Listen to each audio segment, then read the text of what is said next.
పరిచారకుల యొక్క బాధ్యతలు అనేటువంటి ఈ అంశాన్ని, ఇది చాలా ప్రాముఖ్యమైన అంశం. సంఘము ఈ యొక్క అంశము పైననే అది అభివృద్ధి చెందడానికి ఆస్కారం ఉంది, మరో విధానం ఏది లేదు. అలాంటి గొప్ప అంశాన్ని ఈరోజు మనం ధ్యానం చేయబోతున్నాము. దాని కొరకు కొరింథీయులకు రాసిన మొదటి పత్రిక 14వ అధ్యాయం అంతా మనము చదవవలసి ఉంది. కానీ మీరు బాగా ఫెమిలియర్గా ఉండొచ్చు. ఈ అధ్యాయంలో ఒక వచనం మాత్రం నేను చదివి అధ్యాయం అంతట్లో ఉన్న సారాంశాన్ని మీ ముందుకు తీసుకురావాలని సిద్ధపడ్డాను. కనుక మీరందరూ కూడా కొరింథీయులకు రాసిన మొదటి పత్రిక 14వ అధ్యాయం తెరిచి 26వ వచనాన్ని నాతో కలిసి మీరు కూడా చదవండి. 26వ వచనం. సహోదరులారా, ఇప్పుడు మీలో ఏమీ జరుగుతున్నది? మీరు కూడి వచ్చున్నప్పుడు ఒకడు ఒక కీర్తన పాడవలనని ఉన్నాడు, మరి ఒకడు బోధింపవలనని ఉన్నాడు, మరి ఒకడు తనకు బయలుపరచబడినది ప్రకటన చేయవలని ఉన్నాడు, మరి ఒకడు భాషతో మాట్లాడవలని ఉన్నాడు, మరి ఒకడు అర్థము చెప్పవలనని ఉన్నాడు. సరే, సమస్తమును క్షేమాభివృద్ధి కలుగుటకై జరుగనీయుడి. ప్రార్థన చేసుకుందాం. తండ్రి, మీకు వందనాలు చెల్లిస్తున్నాం. నీ దాసులు కొందరు కూడి వ్యయ ప్రయాసలతో కూడిన ఈ కార్యక్రమాన్ని ఏర్పాటు చేసి నిర్వహిస్తూ ఉండగా ప్రతి అవసరతను మీరు తీర్చి ఆటంకాలను తొలగించి మీ వాక్యము వెల్లడి అగునట్లుగా మీరు కృప చూపుతూ ఉన్నారు. అలాగూ జరగగా మా హృదయాలు వెలిగించబడుతున్నాయి.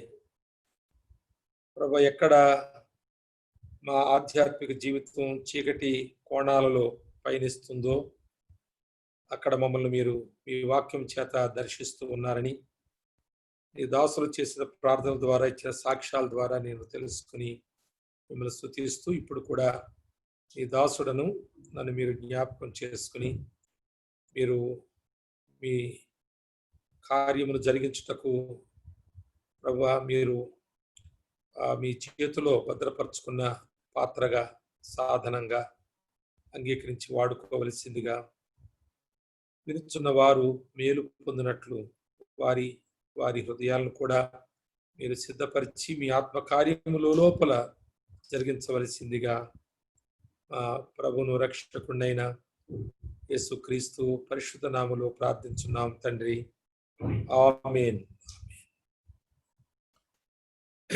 ప్రియులారా, మన అంశమును మరోసారి నేను మీకు విశ్లేషించాలని ఆశిస్తూ ఉన్నాను. సంఘములో విశ్వాసి మరియు పరిచారకుల యొక్క బాధ్యతలు అనే మాట. కనుక మనందరి గురి బాధ్యతల మీద కేంద్రీకరించబడుతుంది. ఒకళ్ళకి ఈ అంశం ఇచ్చినటువంటి వారికి ఉద్దేశం కూడా మరి ఎవరి బాధ్యతలు ఏమో నేను వాక్యానుసారంగా వివరించాలని ఆశ ఉండొచ్చు, ఉద్దేశం ఉండొచ్చు. అయితే నేను ఈ అంశాన్ని తీసుకుని అలాగే ధ్యానం చేద్దామని అనుకుంటూ ఉండగా మరి ప్రభువు నా దృష్టికి మరొక వైపుకు వెళ్ళి ఆ అంశంలో రావడానికి ఇచ్చిన ప్రేరేపణ బట్టి నేను మొదటిగా సంఘము అనగా ఏమిటి, విశ్వాసి అనగా ఏమిటి, అలాగే పరిచారకులు అనగా ఏమిటి, ఈ మూడు మీకు సరిగా అర్థం కావాలి, మనం అర్థం చేసుకోవాలి. ఆ తర్వాతే బాధ్యతల వరకు మనం వెళ్ళగలం. ఈ రోజుల్లో బాధ్యతలు అనే మాట వచ్చినప్పుడు పాటలు పాడేవారు, వాయిద్యాలు వాయించేవారు, ప్రసంగించేవారు ఏదో వంతుల చొప్పున బాధ్యతగా అనగా అది ఒక కార్యక్రమ నిర్వహణగా చేస్తున్నారు.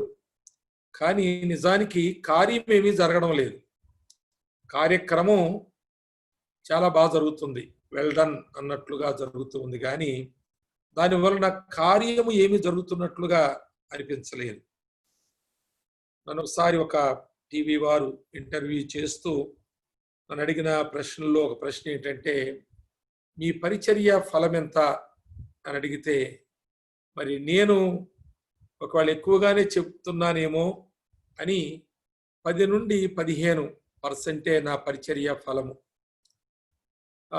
మరి నేను 100 మందికి బోధిస్తే ఒక 10-15 మంది ఆ బోధను అవును అని అంగీకరించి దాన్ని అనుసరించడానికి ప్రయత్నించేవారు ఉన్నారు అని నేను చెప్పి, మరి అలాగ జరగడానికి కారణం ఏంటని దానికి అనుబంధమైన మరో ప్రశ్న వేశారు. మీరు ఇంత విస్తృతంగా వాక్యం చెబుతున్నారు, తిరుగుతున్నారు, సభల్లో వందలు వేల మంది కూర్చుంటున్నారు, మీరు వింటున్నారు. అయితే మరి నిజానికి ఇంత లెస్ పర్సెంటేజ్ ఎందుకు కనబడుతుంది అని అడిగితే, అప్పుడు నేను ఒక మాట చెప్పాను. నన్ను సేవకులు అర్థం చేసుకోవాలని మనవి చేస్తూ ఈ మాట చెబుతున్నాను. అది సేవకుల యొక్క లోపం అని చెప్పాను. దేవుని సంఘములో మరి విశ్వాసులు ఎలా ప్రవర్తించాలో పౌలు తిమోతికి రాస్తూ మొదటి పత్రికలో 3వ అధ్యాయంలో, నేను శీఘ్రముగా వచ్చుచున్నాను, అయినను నాకు ఆలస్యమైతే, తిమోతి నాకు ఆలస్యమైతే నీకు ఒక ప్రాముఖ్యమైన బాధ్యత అప్పగిస్తూ ఉన్నాను, గమనించు. దేవుని మందిరములో అనగా అన్నాడు. దేవుని మందిరం అంటే చాలు. ఈనాడు మందిరాల కొరకు పిచ్చి పట్టినట్లుగా మరి వాటి నిర్మాణాల్లో సేవకులు మరి మునిగి తేలుతూ ఉన్నారు. మరి అదొక పిచ్చిలాగా, క్యాథడ్రల్ సిండ్రోమ్ అంటారు దాన్ని. పెద్ద పెద్ద మందిరాలు కట్టాలి, దాన్ని డెకరేట్ చేయాలి, దానికి ఒకవేళ కొంతమంది సెంట్రల్ ఏసీ పెట్టాలని కూడా ఆ విధంగా మరి సంవత్సరాలు తరబడి ఒక మందిరం కట్టడానికి పూనుకుంటూ ఉన్నారు. పౌలు అందుకే జాగ్రత్త పడ్డాడు. ఇక్కడ నేను శీఘ్రముగా వస్తూ ఉన్నాను, కానీ ఒకవేళ ఆలస్యం అయితే, నాకు శీఘ్రముగా వచ్చేవాడికి ఎంత ఆలస్యం అవుతుంది? ఏదో కొంచెం ఆలస్యం అవచ్చు, 1-2-3 రోజులు ఆలస్యం కావచ్చేమో ఆటంకమైతే. అయితే నీవు మాత్రం నీకు ఒక ముఖ్యమైన బాధ్యత అప్పగిస్తున్నాను. దేవుని మందిరములో, తిమోతి, దేవుని మందిరములంటే ఏదో గోడలు కాదు, ఏదో డెకరేషన్స్ కాదు, అలాగే ఆ పైన మరి ఏసీలు పెట్టింది అది కాదు. దాని గురించి నేను మాట్లాడలేదు. దేవుని జీవము గల దేవుని సంఘముల గురించి మాట్లాడుతున్నాను. దేవుని మందిరము, దేవుని మందిరములో సంఘము. నిజానికి దేవుని మందిరము వేరు, సంఘం వేరు. కానీ ఈనాడు మనము మందిరాన్ని సంఘం అనుకుంటున్నాం. మేము సంఘం కడుతున్నాం అంటారు కొంతమంది. మందిరానికి కడుతూ సంఘం కడుతున్నాము అంటారు. దాన్ని చాలా విపరీతంగా డెకరేట్ చేయడానికి విశ్వాసుల దగ్గర, తదితరమైన వారి దగ్గర డొనేషన్స్ కలెక్ట్ చేస్తారు. బాగా డబ్బును అడిగి మందిరం కడుతున్నామని అడిగి తీసుకుంటారు.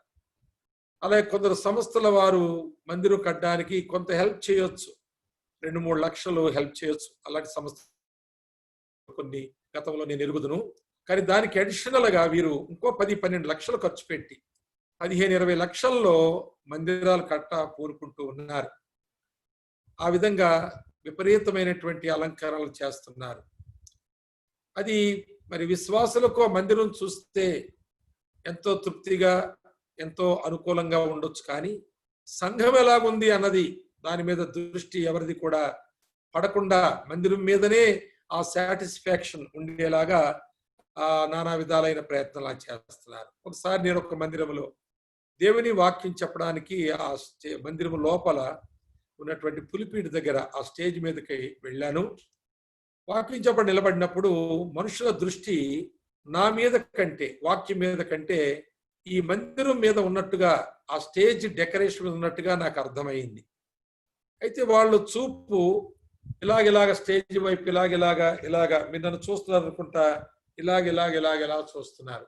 ఏంటి, దాదాపుగా half of the members in the church, ఒకవేళ 500-600 మంది ఉండొచ్చేమో, సగం మంది కంటే ఎక్కువ ఏంటి ఇలా చూస్తున్నారంటే, ఆ పులిపిట్ ఆ యొక్క స్టేజ్ చుట్టూ నాకు కనబడడం లేదు. కొంచెం బయటికి నా ముందుకి స్టేజ్ ఇంకా నాకు ముందుకుంది, పులిపిట్కు చెనక్కుంది. ఆ చుట్టూ సీరియల్ లైట్స్ పెట్టారు. ఆ లైట్స్ ఎలాగున్నాయంటే, ఒక రంగు వెళ్ళిపోతూ ఉంటే ఒక రూపంలో, మరో వెనకాల ఇంకో రంగు వస్తూ ఉంటే, ఈ రంగు ఆ ముందుకు వెళ్ళి మారిపోయి ఇంకో రంగు అయిపోతే, ఇలాగ నేను వాక్యం చెబుతున్నప్పుడు ఆ రంగుల సీరియల్ లైట్స్ అలాగ సీరియల్గా వెలుగుతూ ఉన్నట్లున్నాయి. అయితే వీళ్ళు అలా చూస్తూ ఉండగా నాకు అనుమానం వచ్చి, నేను పులిపీడి దగ్గర నుంచి ముందుకెళ్ళాను. వాక్యం ఆఫ్ చేసి ముందుకెళ్ళి నేను కూడా చూశాను స్టేజ్ వైపు, ఏంటి వీళ్ళు చూస్తున్నారని. వాళ్ళందరికీ ఏంటిది బ్రదర్ ఇలా దిగిపోయి అటువైపు చూస్తున్నారు ఏంటని నన్ను ఏం అనలేక, మరి వాళ్ళు ఆశ్చర్యంగా నన్ను చూస్తున్నప్పుడు నేను గమనించాను, వీళ్ళు ఎందుకు చూస్తారంటే ఈ లైట్స్ చాలా వింతగా ఉన్నాయి. నాకే చూడబుద్ధి అయింది, ఏంటి చాలా చక్కగా దీన్ని అరేంజ్ చేశారే, ఆ విధానం, ఆ కలర్స్ అని అనిపించింది. పులిపీడి దగ్గరికి వెళ్ళి చెప్పాను, ఈ లైట్స్ ఆఫ్ చేసేయండి అన్నాను నేను. సీరియల్ లైట్స్ ఆఫ్ చేసేయండి అని పాస్టర్ గారు చెప్పారు. పాస్టర్ గారు ఆ లైట్స్ ఆఫ్ చేసే రన్నింగ్ సీరియల్ లైట్స్ అవి విపరీతంగా ఉన్నాయి. ఆ స్టేజ్ చుట్టూ పైనుంచి 4 వైపులా తిరుగుతా ఉన్నాయి అన్నమాట. చిన్న బల్బ్స్ అవి.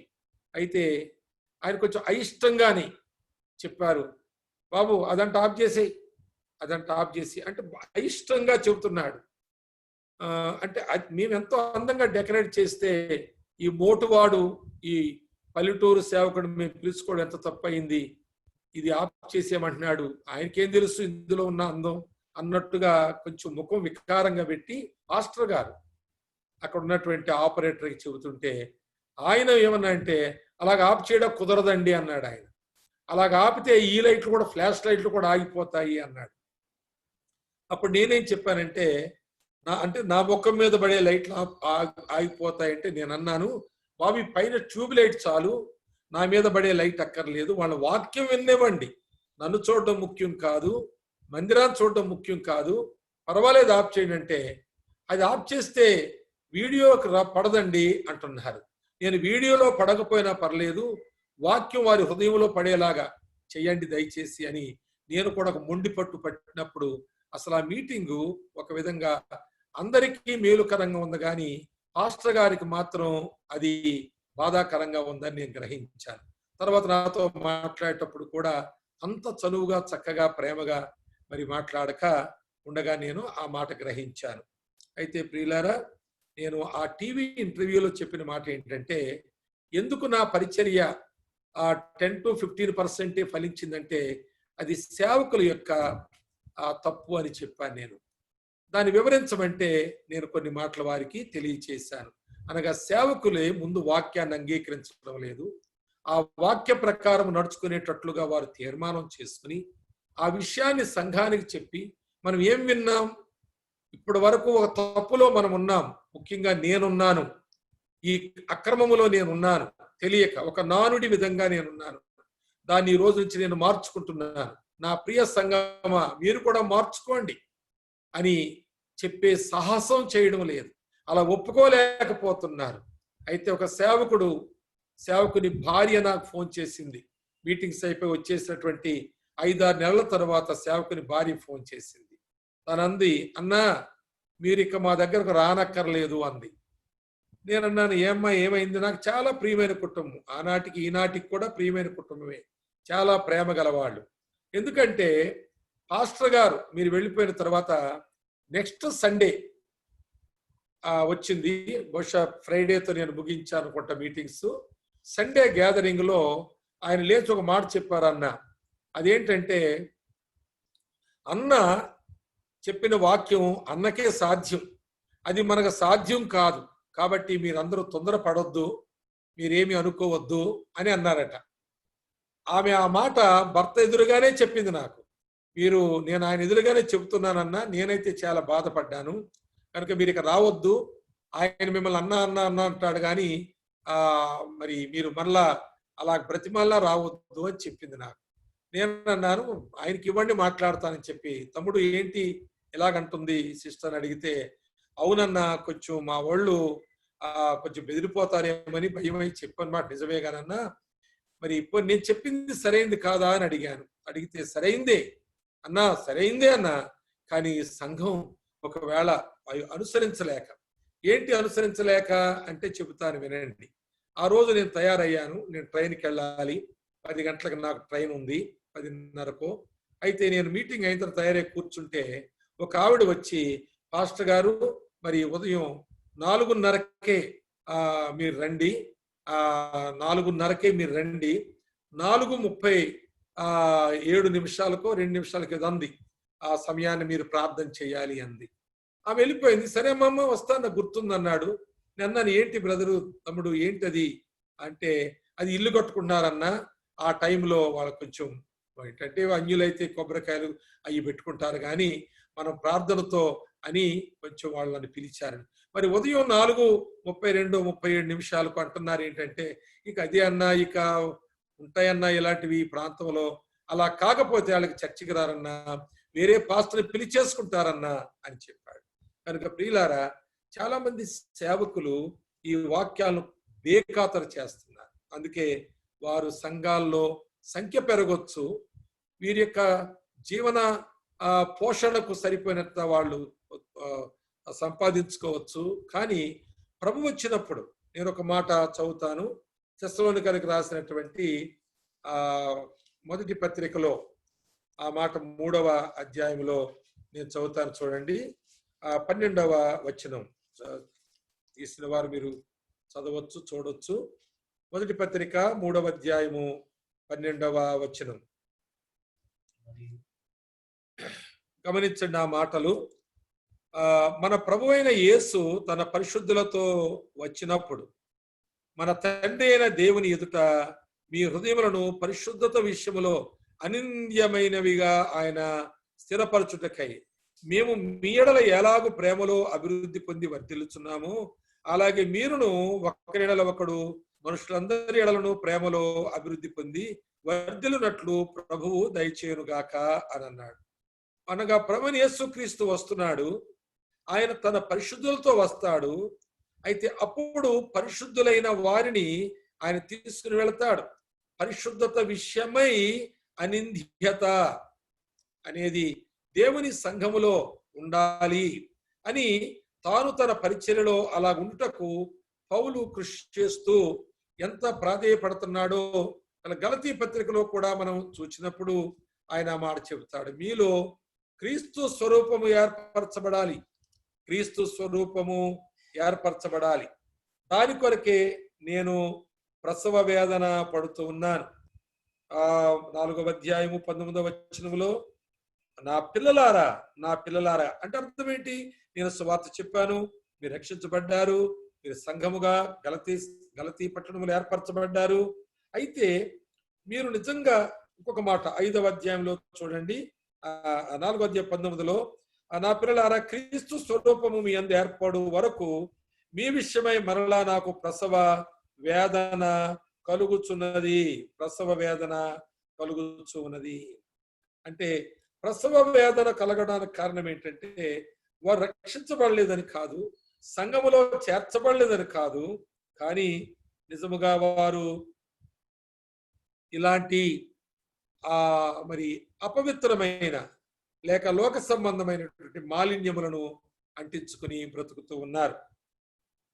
దానికి కారణం చూడండి, 5వ అధ్యాయంలో 7వ వచనంలో, మీరు బాగుగా పరిగెత్తుచుంటిరి. అంటే మీరు సంఘానికి రావడమో, పాటలు పాడడమో, ప్రసంగాలు చేయడమో, ప్రార్థన చేయడమో, చందాలు ఇవ్వడమో, మీ దశం భాగాలు ఇవ్వడమో, అనేక సార్లు అనేక అవస్థలు ఉంటే మీరు అందులో షేర్ చేసుకుని, పని ఉంటే ప్రయాసపడి పని చేయడమో చేస్తా ఉన్నారు. కానీ సత్యమునకు విధేయులు కావడం లేదు మీరు. అది నా బాధ. ఇక్కడ 4వ అధ్యాయుల పైన అంటాడు, నన్ను చాలా ప్రేమిస్తున్నారు, అవసరమైతే మీ యొక్క కన్నులు ఓడబెరికి నాకు ఇస్తామని అంత సమర్పణ కలిగి ఉన్నారు, కానీ మీరు సత్యమునకు విధేయులు కాకపోవడం వల్ల మీలో క్రీస్తు స్వరూపము రావడం లేదు. ఈ సత్యమునకు విధేయులు కాని సంఖ్య విశ్వాసుల్లో పెచ్చు పెరిగి ఉంది, కానీ మరి సేవకుల్లో కూడా ఆ ఉండడం శోచనీయమైన విషయం. మీరు బాగా పరిగెత్తుచున్నారు. సేవకుని యొక్క సేవా విధానము, పరిగెట్టుట, ప్రయాసపడుట, తిరుగుట, ప్రయాణాలు చేయుట, ప్రసంగాలు చేయుట, ప్రార్థనా కూడికలు, వారమంతా కార్యక్రమాలు, ఇవన్నీ నిజమే. కానీ సత్యమునకు విధేయుడవుతున్నాడా సేవకుడు అంటే చాలా మంది తక్కువే కనబడుతున్నారు. కనుక నా పరిచర్య మరి అంతే ఉంది. దానికి కారణం ఇది అయ్యుండొచ్చని నేను అనుకుంటున్నానని చెప్పినప్పుడు మరి వారు మరి మీరు అలా చెప్పింది మేము ఇందులో ప్రచురిస్తే మీరు బ్లేమ్ అవుతారేమంటే, మీరు నాకు ప్రచురించమని నేనేం చెప్పడం లేదు, మీరు అడిగారు కాబట్టి చెబుతున్నాను అన్నాను. మరి తర్వాత వాళ్ళు దాన్ని ఏం చేశారో నాకు తెలియదు, కానీ ఎవరో చెప్పారు ఈ మాట తప్ప ఇంక మరికొన్ని విషయాలు చెప్పారు కనుక మరి వారు వాటిని ఎడిట్ చేశారేమో అలాంటి మాటలను. కానీ అవి ఉంటే మంచిదే కదా. ఇప్పుడు విశ్వాసులతో నేను చెబుతున్న ఈ వాక్యాన్ని సేవకులు కూడా కొందరు వింటూ ఉంటే వారికి కూడా ఇది అవసరమే కదా. కనుక మీరు నిజముగా సంఘమునకు ఈనాడు ఇస్తున్నటువంటి వాక్యాన్ని రేపు వారు అమలు చేస్తున్నారో లేదో మీరు చూడాలంటే ముందు మీరు దాన్ని అంగీకరించాలి, తర్వాత దాన్ని మీరు అనుసరించాలి. అంగీకరించాలి, అన్వయించుకోవాలి, అనుసరించాలి. అప్పుడే మీరు సంఘాన్ని బలపరచగలరు. రేపు ప్రభు వచ్చినప్పుడు తన పరిశుద్ధులతో వస్తాడు, పరిశుద్ధులనే తీసుకుని వెళతాడు. అప్పుడు ఒకవేళ సేవకుడు మాకు చెప్పలేదు కాబట్టి, ఇది మాకు తెలియదు కాబట్టి అని అనకుండా మరి ఇలాంటి జూముల ద్వారా, లైవ్ ప్రోగ్రామ్స్ ద్వారా దేవుడి దినాలు ఇందాక ప్రార్థన చేశారు మంచిర్యాల నుంచి ఒక సోదరులు. ఆయన చెబుతున్నారు, ఈ లాక్డౌన్ మాకు నష్టం కాలేదు, లాభమే అయింది.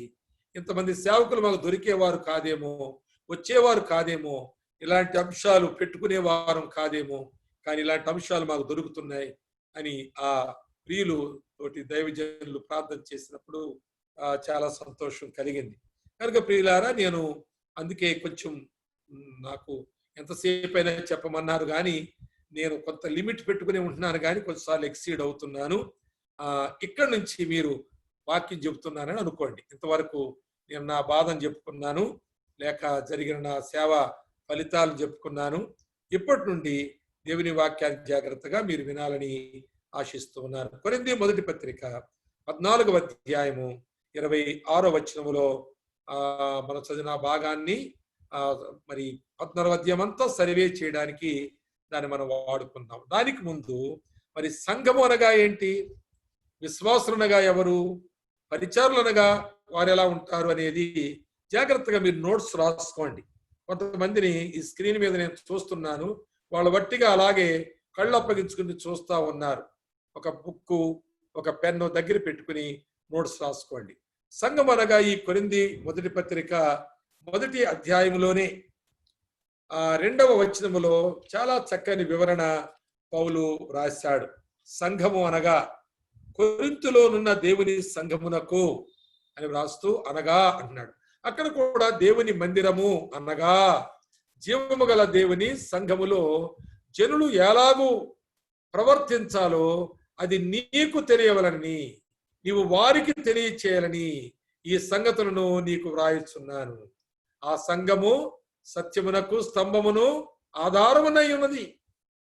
కనుక ప్రియులారా, నిజముగా ఒక సేవకుడు తాను ముందు తెలుసుకోవాలి. ఆ ఫుట్ నోట్ లో చూస్తే, ఆ తిమోతి మొదటి పత్రిక 3వ అధ్యాయం 15వ వచనం ఫుట్ నోట్ లో చూస్తే నీవు తెలుసుకోవాలి.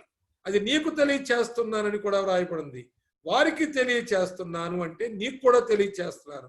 సేవకుడా, ఓ తిమోతి, నీవు తెలుసుకోకపోతే వారికి ఎలా చెబుతావు? కనుక ముందు నువ్వు తెలుసుకో, నువ్వు అంగీకరించు, దాన్ని నువ్వు అనుసరించు, నువ్వు వారికి తెలియచేయి. ఇంతవరకు నువ్వు వాటిని అనుసరించకపోతే మన సంఘములో ఒక సేవకుడుగా ఉండి నేను ఒక బలహీనతలో ఉన్నాను, ఒక అజ్ఞానములో ఉన్నాను, ఒక గుడ్డితనములో ఉన్నాను, ఈ విషయం నాకు ఇప్పుడే తెలిసింది, అది నేను అంగీకరించాను, నేను అమలు చేస్తున్నాను అని చెప్పగలగాలి. అమ్మా, 4:37 ముహూర్తం ఏంటి? దాన్ని నేను వచ్చి ప్రార్థన చేయడం ఏంటి? ముహూర్తం పంచాంగంలో పంతుల దగ్గర చూపించుకుని నువ్వు పాస్టర్ దగ్గరకు వచ్చి ప్రార్థన చేయించుకుంటే అటు లోకములో ఉన్నావు, ఇటు పరలోకములో ఉన్నట్టుగా ఉన్నావు. అమ్మా, అలాంటి వాడిని కాదు నేను. నీవు దయచేసి దాన్నన్నా మానుకో, దీన్నన్నా మానుకో అని తెగేసి చెప్పేటువంటి సేవకుడు అయితే ఈ విషయాలు చెప్పగలడు. పౌలు తెగేసి చెప్పాడు ఆ విషయాలు. ఆయన ప్రేమిస్తున్న వారిని కళ్ళు ఓడదీసి ఇస్తామన్న వారు చెప్తున్నాడు. మీరు సత్యమును ప్రక్కకు త్రోసివేశారు. మీరు బాగా పరిగెడుతున్నట్టుగా కళ్ళు ఓడదీసి ఇస్తారన్నారు కానీ మీరు సత్యమునకు విధేయులు కావడం లేదు. తెగేసి చెప్పాడు. మీ కళ్ళు నాకు ఇవ్వకపోయినా పర్వాలేదు కానీ మీరు సత్యమునకు విధేయులు అవ్వండి అని చెప్పాడు. కనుక దేవుని సేవకులు ఆ విధంగా తెగేసి చెప్తే తప్పకుండా విశ్వాసుల్లో కొంత పర్సెంట్ అయినా నీకు మిగులుతారు, వారే పరలోకం వస్తారు. అందరినీ పోగు చేసుకుని ఎవరో పరలోకం రాకుండా ఉంటే నువ్వు జవాబుదారి అయిపోతావు. మరి ఒకవేళ నీవు కూడా విడిచిపెట్టబడితే దానికి ఏదైనా ఒక కారణం ఉంటే జాగ్రత్త. ఈ విషయాల్లో మనం జాగ్రత్తగా ఉండాలి. ఇందాక ప్రార్థన చేసి సహోదరు అంటున్నారు, దేవుని వాక్యము రెండంచుల గల ఖడ్గం కంటే వాడి అయినది, అది అటు నరుగుతుంది, ఇది ఇటు నరుగుతుంది. ఈ వాక్యం చెబుతున్న నన్ను నరుగుతుంది, ఇది నిన్ను నరుగుతుంది. కనుక నరకనివ్వండి, కోయనివ్వండి. ఆ గాయాన్ని మనము సత్యమునకు విధేయులమై దాన్ని పూడ్చుకుందాం, మార్పుకుందాం. కనుక సంఘం అనగా 3 విషయాలు చెబుతున్నాడు. కొరింథీయులోనున్న దేవుని సంఘమునకు అనగా క్రీస్తు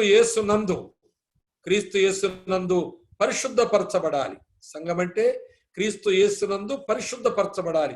ఆయన పరిశుద్ధ రక్తములో వారు విమోచించబడాలి.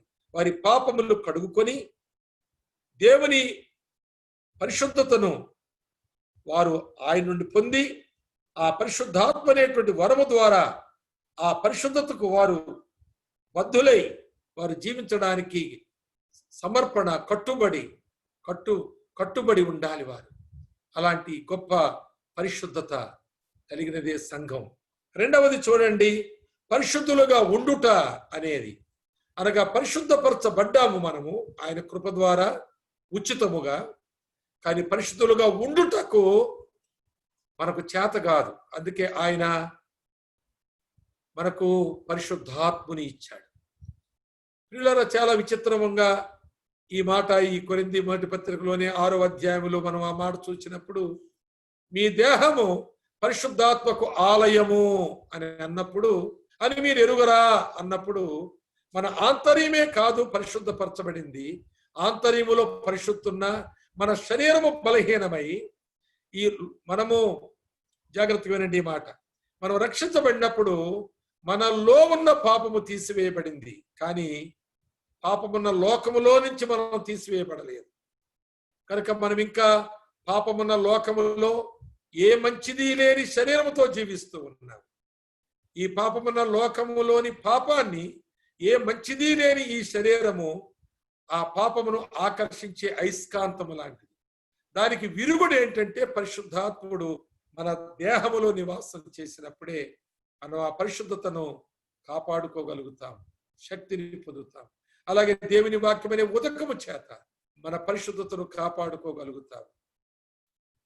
ఈ విధంగా దేవుడు మనకు అనుగ్రహించిన మనస్సాక్షి ద్వారా కూడా మన పరిశుద్ధతను కాపాడుకోగలుగుతాం. మనం తప్పు చేసేటప్పుడు ఆ తప్పు నువ్వు చేయవద్దు అని చెప్పే దేవుని స్వరముగా మన లోపల నివాసము చేస్తున్న పరిశుద్ధాత్ముడు మన సాక్షి మనతో మాట్లాడుతున్నప్పుడు, పరిశుద్ధాత్ముడు మాట్లాడుతున్నప్పుడు మనము అలా చేయకుండా ఉండగలుగుతాము. అందుకే తప్పు చేసే మార్గంలోకి వెళ్తామేమో కానీ వెనుదిరిగి వస్తాము. చూపుతో దేన్ని ఆకర్షిస్తామేమో కానీ అందులో పడిపోకుండా కాపాడబడతాము. ప్రియులారా గమనించండి, కనుక పరిశుద్ధపరచబడుటకు మనం ఏమీ కృషి చేయలేదు. మన కృషి ద్వారా పరిశుద్ధపరచబడలేదు, ఆయన కృప ద్వారా పరిశుద్ధపరచబడ్డాం. తర్వాత మనము మన జీవితకాలం అంతా తన పరిశుద్ధులతో ఆయన వచ్చినప్పుడు పరిశుద్ధులను ఆయన తీసుకుని వెళ్ళాక వస్తున్నాడు. కనుక మన పరిశుద్ధత విషయంలో అనింద్యులముగా మనం ఉండాలి. తర్వాత 3వ మాట ఏంటంటే 2వ వచనములో, మన ప్రభువైన యేసు క్రీస్తు నామమున ప్రతి స్థలములో ప్రార్థించు వారి అందరికీ అంటున్నాడు. అది సంఘం.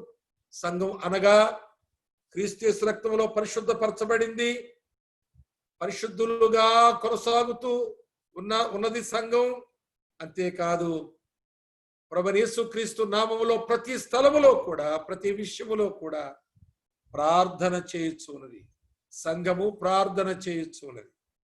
కనుక సంఘము అనగా ఈ 3 విషయాలు మీరు రాసుకోండి, నోట్ చేసుకోండి. విశ్వాసి అనగా యోహాను మొదటి పత్రికలో 5వ అధ్యాయంలో 4వ వచనం, యోహాను మొదటి పత్రిక 5:4లో లోకమును జయించిన విజయశాలి అని అర్థం. లోకమును జయించిన విజయశాలి, లోకమును జయించిన, పాపమును జయించిన, శరీరమును జయించిన, శాపమును జయించిన, తదితరమైనటువంటి లోకములో ఉన్న వాటన్నిటినీ జయించుచూ సాగిపోయేటువంటి వాడు విజయశాలి అని అర్థం. ఆ దృక్పథం, ఆ ఆలోచన, ఆ ఆశతో బ్రతికేవాడని అర్థం విశ్వాసి అంటే. అమ్మో నేను తప్పు చేయకూడదు, అమ్మో లోకముతో నేను పరుగులు పెట్టకూడదు, లోకముతో నేను సంబంధాలు పెట్టుకోకూడదు. తిమోతి 2వ పత్రికలో పౌలు దేమాను గురించి వ్రాస్తూ 4వ అధ్యాయం 10వ వచనంలో దేమ లోకమును స్నేహించాడు, వెనకకు వెళ్ళిపోయాడు, తెస్సలోనికకు వెళ్ళిపోయాడు. లోక స్నేహము. తర్వాత యాకోబు 4:4 అంటాడు, లోక స్నేహము దేవునితో వైరము, విరోధము తెచ్చుకుంటాం. లోకమును స్నేహిస్తే దేవునికి దూరం అయిపోతాము, దేవుడు మనకు దూరం అయిపోతాడు. అంతేకాదు ప్రియులారా, యోహాను మొదటి పత్రికలో 2వ అధ్యాయంలో 15వ వచనంలో లోకమునైనను లోకములో ఉన్న వాటినైనను ప్రేమించవద్దు. అదే అక్కడే మనం విజయాన్ని పొందాలి అక్కడ. ఒకసారి రిచర్డ్ ఓర్బ్రాండ్ గారి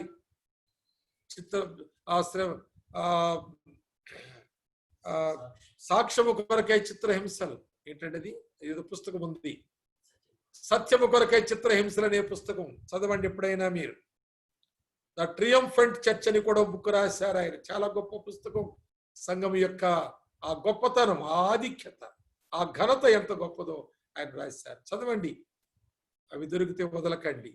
తన భార్య అందంటే ఒకసారి మనం డిపార్ట్మెంటల్ స్టోర్కి వెళ్ళి అక్కడ ఏమేమి ఉన్నాయో చూసి కొన్ని తెచ్చుకుందామని, ఇంటికి కొరకు తెచ్చుకుందామంటే yes sure let us go అన్నట్టు ఆమెను తీసుకుని డిపార్ట్మెంటల్ స్టోర్కి వెళ్ళాడు. ఇక్కడ ఏమంటారండి, ఈ పెద్ద పెద్ద స్టోర్స్ ని షాపింగ్ మాల్స్కి వెళ్ళారు, సూపర్ మార్కెట్లకి. ఆవిడ అడిగింది సబీనా, ఆమె పేరు, మంచి సోదరి, గొప్ప త్యాగపూరితమైంది. భర్తతో వెళ్ళింది. వెళ్ళినప్పుడు ఆయన చూసి ఆ వస్తువు చూసి, oh Sabina, see how beautiful is this fridge refrigerator, colour is very beautiful, is it not అని అడుగుతూ, అలాగా ఇది ఎంత బాగుంది, అది ఎంత బాగుంది, ఇది ఎంత బాగుంది, ఓ బ్యూటిఫుల్ బ్యూటిఫుల్ బ్యూటిఫుల్ కలర్, చూడు ఈ కుక్కర్ చూడు ఎంత బాగుందో, ఇదిగో ఈ బీరువా చూడు ఎంత బాగుందో, ఇదిగో ఈ స్టవ్ చూడు ఎంత బాగుందో, రకరకాలైన వస్తువులు, సో బ్యూటిఫుల్ అనుకుంటా అలాగే తిరిగి తిరిగి తిరిగి తిరిగి ఎగ్జిట్ అయిపోయారంట. ఆ సూపర్ మార్కెట్ బయటికి వెళ్ళి రోడ్డు ఎక్కేశారంట. అప్పుడు సబీనా ఆయన వైపు చూస్తుందంట. What is this sir, my beloved husband, what is this, we are out of the super market, we didn't buy anything, మనం ఏం కొనలేదేంటి, బయటకు వచ్చేవేంటంటే దిస్ ఈజ్ మోస్ట్ బ్యూటిఫుల్ అన్నాడట.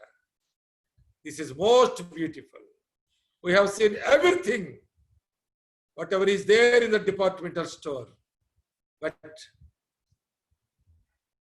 not buying anything is most beautiful. ప్రియులారా, ఎంత గొప్ప మాట వింటున్నాం మనం. ఈ రోజున ఒకదాని కొరకు వెళ్తాం షాప్కి, ఇంకో దాని మీద కన్నులు పడుతుంటాయి మనకి. ఒక దాని కొరకు వెళ్తాం, ఇంకో దాని మీద కన్ను పడుద్ది, దాన్ని కూడా తీసుకోలేకుంటాం, ఇది కూడా తీసుకోలేక, అది కూడా తీసుకోలేకుంటాం. అప్పు చేసిన సప్పు చేసిన అంత డబ్బు ఖర్చు అయిపోయినప్పటికి కూడా ఎక్కడుంది మనకి లిమిటేషన్స్? లోకమును ప్రేమిస్తున్న విశ్వాసి అంటే లోకమును జయించిన వాడు, లోకమును జయించిన విజయము మన విశ్వాసమే. లోకమును స్నేహించాడు దేమ, తెస్సలోనికకు వెళ్ళిపోయాడు. పౌలు చాలా విచారంగా పౌలు వెంబడిస్తూ ఆగిపోవడానికి కారణమే సేవకు సమర్పించుకున్నాడు. మంచి దైవజన్ని ఎన్నిక చేసుకున్నాడు. చాలా దూరం నడిచి వచ్చాడు. ఆయనతో సేవంతా చూశాడు.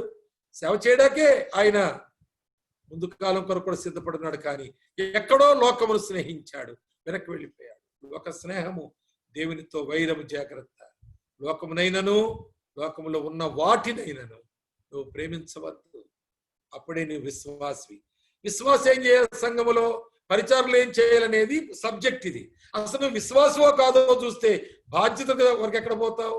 నువ్వు విశ్వాసమో కాదో చూసుకో. దీన్ని బట్టి నీకు ఒక బాధ్యత అప్పగిస్తే దాన్ని మలినం చేస్తావు, పెంటపోలు చేస్తావు. అసలు నీకు ఒక బాధ్యత అప్పగించడానికి దేవుడు ఒప్పుకోడు. నువ్వు ఇలాంటి విజయశాలివి కాకపోతే, దేమ లాంటి వాడివైతే, లోకమును స్నేహిస్తే, దేవునికి విరోధమైతే, లోకంలో వాటిని ప్రేమిస్తూ ఉంటే సంఘములు ఏ పని చేయడానికి నువ్వు పైసాకు పనికిరావు. కానీ ఇక్కడే సేవకులు నేర్చుకోవాలి. అలాంటి వారికే పనులు అప్పగిస్తుంటారు. ఎవరో ఒకళ్ళు చేయగలని వాళ్ళు అప్పగించేస్తారు. ఆడు మ్యూజిక్ వాయిస్తాడు, ఆడికి ఆ టాలెంట్ ఉంది, అప్పగించేస్తాడు. ఆడి జీవితం ఎలా ఉందో చూడరు. ఇలా మంచి స్వరం ఉంది, పాటిచ్చేస్తారు. ఆమె జీవితము అతని జీవితం ఎలాగుందో చూడరు. వాళ్ళకి స్వరం ఉంది, అతనికి ఆ టాలెంట్ ఉంది, అంతే అప్పగించేస్తారు. ఒక విధంగా వాళ్ళకి అది ఇచ్చి వాళ్ళ జీవితాలను మనమే మోసం చేస్తున్నాం. వాడు సంబరపడిపోయి వెళ్ళిపోతున్నాడు. నాకు పాట ఇచ్చారు, సంబరపడుతున్నాడు. నేను కీబోర్డ్ వాయించాను, తబలా వాయించి సంబరపడిపోతున్నాడు. ఇక రక్షణ గురించి అతను చెప్పేటోళ్ళు లేరు, అతనికి ఆలోచించే అవకాశం లేదు. అబ్బా ఏం వాయించాబాయి నువ్వు, ఎంత బాగుంది అని, ఇంటర్వ్యూస్ ఎంత బాగున్నాయి అరే, కనీసం అలలు ఎంత బాగున్నాయి, ఆ సాకి ఎంత బాగుంది మీ రాగంలో అని అతను పొగిడి కిరీటాలు పెట్టి పంపిస్తా ఉంటారు. కానీ అతను అసలు జీవితం ఏంటో చూసే సేవకుడేడి పై వేషం చూస్తున్నాడు. మోసపోయిన సామ్యేలు, ఇదేంటి ప్రభువా, ఇంత యుద్ధ వీరుల్ని ఆజానుబాహులు వద్దంటున్నావు, ఏంటి నీ కారణం అంటే, లేదు నేను ఎన్నుకున్న వాళ్ళు వీళ్ళ కాదన్నాడు. అప్పుడు సమూయేలు మౌనంగా ఉండి ఒక బాలుడుగా ఉన్నటువంటి గొర్రెల కాపర్ని దేవుని చిత్తానుసారం ఎన్నిక చేస్తే ఆయన రాజు అయ్యాడు. కనుక సేవకుల ఉద్దేశాలు చాలా సార్లు భిన్నంగా ఉంటున్నాయేమో, జాగ్రత్త. తరువాత మరి విశ్వాసి అని అన్నారు. సంఘములో విశ్వాసి, సంఘములో పరిచారకులు కదా. విశ్వాసి ఎవరంటే రెండో మాట చెబుతాను వినండి. యెషయా గ్రంథములు 27వ అధ్యాయంలో 16వ వచనంలో విశ్వాసి అనగా కలవరము చెందనివాడు, కలవరపడనివాడు. విశ్వసించువాడు కలవరపడడు. యెషయా గ్రంథం 27:16లో ఆ మాట చూస్తాం. కనుక అనేక సార్లు అనేక విషయాలు కలవరపడుతున్నావు, అవిశ్వాసంగా ఆలోచన చేస్తున్నావు, నిబ్బరత లేకుండా పోతుంది, గలిబిలైపోతున్నావు, చర్చిగా మానేస్తున్నావు, కొన్నిసార్లు ప్రార్థనే మానేస్తున్నావు, కొన్నిసార్లు పరుగులు పెడుతున్నావు ఎక్కడెక్కడికో దేనికో, కలవరంతో ఉన్నావు. ఇలాగైపోయింది ఏంటి, జరగకూడదు జరిగిపోయింది, అనుకున్నట్టుగా జరగలేదు అని నువ్వు కలవరపడుతూ ఉన్నావు. అది నీ పరిస్థితి అయితే ఒకవేళ నువ్వు విశ్వాసగా పరిగణించబడవు. ఇలాంటి వారికి బాధ్యతలు అప్పగిస్తే దాన్ని నువ్వు నెరవేర్చలేవు. ఏదో ఎక్కడో ఆపేస్తావు. నెరవేర్చినా ఒకవేళ దీని సామర్థ్యతను బట్టి నీకున్నటువంటి సమాజంలో లేక ఆ పనిలో నీకు నైపుణ్యతను బట్టి చేయొచ్చేమో కానీ ఒక ఆత్మ సంబంధమైన విధానం నువ్వు చేయలేవు, ప్రభు చేతను అంగీకరించబడలేవు. మూడవదిగా చూస్తే విశ్వాసనగా ఎవరంటే రోమాపత్రిక 13వ అధ్యాయంలో 11-14 వచనం 11-14 వచనాల్లో చూస్తే తర్వాత చదువుకోండి. కనుక విశ్వసించువాడు కలవరపడనే మాట మీరు విన్నారు, లోకమును జయించిన వాడని విన్నారు. కలవరపడని వారు మనకు ఎబ్రీ పత్రిక 11వ అధ్యాయంలో అందరూ కలవరపడని వాళ్ళే కనబడతారు. మనకి కలవరము చెందని వారు కనబడతారు. వారికి వచ్చిన పరీక్షలు ఎన్నో ఉన్నాయి, కానీ ఆ ఎబ్రీ పత్రిక 11వ అధ్యాయం అంతా కూడా కలవరము లేని వారిని చూస్తాం. అందులో నీ జాబితా, నీ పేరు చేరాలి. ఎబ్రీ పత్రిక 11వ అధ్యాయం 40 వచనాలు మాత్రమే ఉన్నాయి. 41వ వచనం పరలోకంలో ఉంటుంది, అందులో నీ పేరు ఉండాలేమో. కనుక కొత్త నిబంధన విశ్వాసులు ఎవరు లేరు అందులో. కొత్త నిబంధన విశ్వాసం ఒక జాబితా ఉంటే ఆ జాబితాలో నీ పేరు ఉంటుందా, నా పేరు ఉంటుందని మనం ఆలోచన చేయాలి. మూడవదిగా అందులో రోమపత్రిక 13:11-14లో నేను ఇలా చెబుతాను వినండి. తేజస్ సంబంధమైనటువంటి మనం ఏమి ధరించాలి?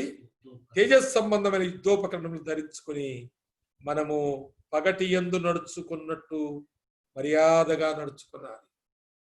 పగటి యందు నడుచుకున్నట్లుగా నడుచుకోవాలి. మనలో చీకటి బ్రతుకులు ఉండకూడదు. తేజస్ సంబంధమైన యుద్ధోపకరణములు అనే మాట, ఆత్మ సంబంధమైన ఆయుధములు అనే మాట, సర్వాంగ కవచం అనే మాట ఒకటే మాట. కనుక విశ్వాసులు ఎప్పుడు సర్వాంగ కవచము, యుద్ధోపకరణములు, ఆత్మ సంబంధ యుద్ధోపకరణములు, తేజస్ సంబంధమైన యుద్ధోపకరణములు మనం ధరించి ఉన్నవాడే విశ్వాసి. కనుక ఏదైనా పోరాటం, పోట్లాట్లు, కోర్టులు, పోలీస్ స్టేషన్లు ఉండవేళ్ళకి వీళ్ళకు ఉండవు. ఎవరన్నా లాగితే వీళ్ళు వెళ్ళారేమో, కానీ వీరికై వీరు ఎవరి మీద కంప్లైంట్ చేయడం, దేని కొరకు వాటి చుట్టూ తిరగడం, కేసులు పెట్టడం వీరు చేయరు. అలాంటి వారు వీరి యుద్ధోపకరణలు శరీర సంబంధమైనవి కాదు, ఆత్మ సంబంధమైనవి, తేజస్ సంబంధమైన యుద్ధోపకరణలు. కనుక ఆ వచనాలు 11, 12, 13, 14 ఈ 4 వచనాల్లో మీరు ఈ విషయాలు మీరు చదువుకోవచ్చు. కనుక విశ్వాసి అనగా ఈ లక్షణాలు నీలో ఉండాలి. బాధ్యతల తర్వాత, సంఘ బాధ్యతలు అవి తర్వాత, కానీ లక్షణాలు నీ లోపల ఉండాలి. More of I am giving information to you. ఈ విషయాల్లో మీకు కొంత నేను ఇన్ఫర్మేషన్ ఇస్తున్నాను, మీకు సమాచారం అందిస్తున్నాను. మీరు వీటిని తీసుకున్న తర్వాత మీరు ధ్యానం చేయండి. సరే, పరిచారకులు అనగా ఎవరు అనే మాట. ఈ పరిచారకులు అనే మాట ఎక్కడ పరిచయం అయిందంటే అపొస్తలుల కార్యములో 6వ అధ్యాయంలో మొదటి 3 వచనాలు చూడండి. ఆ దినములలో శిష్యుల సంఖ్య విస్తరించుచున్నప్పుడు, అపొస్తలుల 6వ అధ్యాయం మొదటి నుంచి చదువుతున్నాను. అనుదిన పరిచర్యలో తమలోని విధవరాండ్రను చిన్న చూపు చూసినని హెబ్రీయుల మీద గ్రీకు భాష మాట్లాడు యూదులు సణుగసాగిరి. అనుదిన పరిచర్య, పరిచారకులు అనేది ఇక్కడ స్టార్ట్ అయిందండి. సంఘములో, మందిరములో, సంఘములో రెండు కూడా, దేవుని మందిరములో అనగా జీవగల దేవుని సంఘములో పరిచర్య ప్రారంభమైంది. ఇక్కడ ప్రారంభమైంది. చూడండి, పరిచారకులు ఎవరో చూడండి. పరిచారకులు ఎవరంటే పని కొరకు నియమించబడినటువంటి వారు. 3వ వచనం, మేము వారిని ఈ పనికి నియమించము. వారు ఎలాంటి వారై ఉండాలి? ఆత్మతోనూ జ్ఞానముతోనూ నిండుకొని మంచి పేరు పొందిన 7 మనుషులను మీలో ఏర్పరచుకోండి. పరిచారకుల యొక్క క్వాలిఫికేషన్స్ రాయబడి ఉన్నాయి. పరిచారకులు, దేవుని సేవకులు పని కొరకు పరిచారకులు కావాలని చెబుతున్నారు. ఈ పని మేమే చేస్తున్నాం. మేము వాక్యం చదవాలి, ప్రార్థన చేయాలి. అది మానుకుని పని చేయవలసి వస్తుంది. కనుక పని చేయుటకు పరిచారకులు కావాలి, పని చేయుటకు కావాలి. కనుక మీలో కొందరు ఏర్పరచుకోండి. వారిని శిష్యులు అని 2వ వచనంలో చూస్తాము. అలాగే 3వ వచనంలో సహోదరులారా అంటాడు. పరిచారకులే వీళ్ళందరూ, వారి గురించి మాట్లాడుతున్నాడు. కనుక ఈ పరిచర్య అనేది పని అన్నమాట. దాని కొరకు మీరు సిద్ధముగా ఉండాలి. ఇక్కడ నేను మరికొన్ని ఒక చార్ట్ మీకు ఇవ్వాలని అనుకుంటూ ఉన్నాను. అసలు ఈ పరిచర్య ధర్మము సంఘములో జరగాలని మనము ఎఫెసీ పత్రిక 4వ అధ్యాయంలో చదువుతాం. అనగా పరిచర్య ధర్మం అంటే పరిచర్య ధర్మముగా జరగాలి. నేను అలా చెబుతాను, దాన్ని వ్యాఖ్యానిస్తాను అలాగా. పరిచర్య ధర్మముగా జరగాలి. ఎక్కడుంది మనకి? ఎఫెసీ 4:13లో ఆ మాట ఉంటుంది. పరిచర్య ధర్మముగా జరగాలంటే పరిచారకులు ధర్మముగా జీవించాలి. చేసేవాడు సరిగా జీవించకపోతే జరిగే పని సరిగా ఎలా జరిగిస్తాడు? చేసేవాడు సరైన వాడు కాకపోతే చేసే పని సరిగా ఎలా నెరవేర్చబడుతుంది? కనుక ఆ ఎఫెసీ 4:13లో ఉన్న ఆ పరిచర్య ధర్మము అనే మాట ధర్మముగా జరగాలంటే పరిచారకులు ధర్మముగా బ్రతకాలి. కనుక పని ఎవరికి అప్పగిస్తారు? పరిచారకులు కాదు. జాగ్రత్తగా ఈ మాటలు మీరు వినాలని ఆశిస్తూ ఉన్నాను. అసలు ఆ స్థాయికి రావడానికి బైబిల్ చెబుతున్న క్రమం ఏంటో మీకు చార్ట్ లాగా చెబుతాను, లేక 1, 2, 3, 4, 5 లాగా చెబుతాను. మీరు వాటిని రాసుకోండి. మొదటి మాట, బైబిలు క్రైస్తవులు అనే మాట బైబిలు మాట కాదు. అది బైబిలులో ఉన్న, అది బయట వారి మాట, బైబిలు మాట కాదది. అనగా అన్య జనాంగం యొక్క మాట. అది దేవుడు చెప్పిన మాట కాదు, అది అపొస్తలులు చెప్పిన మాట కాదు, ఆది సంఘాల్లో వాళ్ళు ఆ పేరు పెట్టుకోలేదు. క్రైస్తులు అనే మాట అన్యులు చెప్పినటువంటి మాట. కానీ దాని ముందు బైబిల్ చెప్పిన మాట ఏంటంటే, మొదటి మాట విశ్వాసులు అనే మాట. ఇది మీరు చక్కగా గమనించాలి. విశ్వాసులు అనేటువంటి మాట అంటే క్రీస్తు యేసు ప్రభు నందు విశ్వాసముంచుట ద్వారా రక్షణ పొందిన వారు అని అర్థం. దానికి విశ్వాసులు అనగా క్రీస్తు యేసు నందు రక్షణ పొందిన వారు అని అర్థం. అనగా రక్షించబడిన వారు అని అర్థం. చూడండి, ఆ మాట మనం ఈ అపొస్తలుల కార్యం 6వ అధ్యాయంలోనే 7వ వచనంలో చూస్తాం.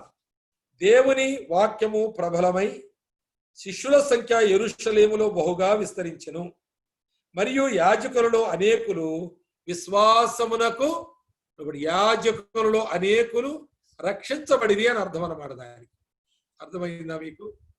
కనుక విశ్వాసులు అనే మాట బైబిల్ అన్నప్పుడు వారు రక్షణ పొందినటువంటి వారు. ఇంకొక మాట చెప్పాలంటే వాళ్ళు బిగినర్స్ అండి. వాళ్ళు అప్పుడప్పుడే ప్రభులోకి వచ్చినటువంటి వారు అని అర్థం. కానీ మనం చాలాసార్లు విశ్వాసులు అంటే ఆ సంఘంలో ఎంతమంది విశ్వాసులు ఉంటారు అనే మాట అంటే అందరికంటే ఆధ్యాత్మిక ఎదిగి పరిపక్వతలోనికి వచ్చిన వారు అని అనుకుంటాం మనం. కాదు కాదు కాదు కాదు. విశ్వాసులు అంటే వాళ్ళు బిగినర్స్ అన్నమాట. అప్పుడే వారు పాత విశ్వాసములో నుండి వారు దేవుని విషయంలో ఎవరి మీద, ఏ దేవుని మీద విశ్వాసం చే పేరు మీద బ్రతికారో దానిలో నుండి జీవగల దేవుని వైపు వచ్చి ఆ దేవుని వైపు విశ్వాసం ఉంచిన వారని అర్థం అన్నమాట. కనుక విశ్వాసులు అంటే బిగినర్స్ అని అర్థం. చాలాసార్లు అంటాం వాళ్ళు విశ్వాసులేనా అంటాం. అంటే దాని అర్థం ఏంటంటే రక్షించబడిన వారేనా అని. కానీ అడిగేటప్పుడు అలా అడగం. వాళ్ళ విశ్వాసంలో లేక ఆరితేరిపోయిన వారేనా, పరిపక్వమైన వారేనా అని అర్థం ఇస్తుంది. కానీ తప్పది. బైబిల్ అలా చెప్పడం లేదు. కొన్ని సందర్భానుసారంగా ఎక్కడ వాడబడినా అది ఏమీ తప్పు పట్టుకుని చెప్పడం లేదు. కానీ నేను అసలు విషయాన్ని నేను చెప్పడానికి ఆ యాక్యురసీ కొరకు ఈ మాట చెబుతున్నాను. రెండవదిగా మనం చూస్తే సహోదరులు అనే మాట బైబిల్ మాట. సహోదరులు అనగా ఎవరంటే వారు బాప్తిస్మము ద్వారా వారి సాక్ష్యమును ప్రకటించి లోకానికి అందించి, అంతకుముందు నమ్మిన సంఘానికి అందించి, నమ్మని వారికి అందించి, వాళ్ళ కుటుంబీకులకు అందించి, ఏంటి బాప్తిస్మము ద్వారా నేను ఇప్పుడు పాత జీవితంలో చస్తున్నాను, నేను కొత్తగా బ్రతుకు లేస్తున్నాను అని ప్రకటించుట బాప్తిస్మం. దాని ద్వారా వారు సంఘములో చేర్చబడుట అనేది జరగాలి. ఎవరు విశ్వాసులు అంటే ఎవరు, సహోదరులు అంటే ఎవరు మనకు క్షుణ్ణంగా తెలియాలి. అప్పుడు అసలు విశ్వాసమో కాదో నీకు తెలుస్తుంది.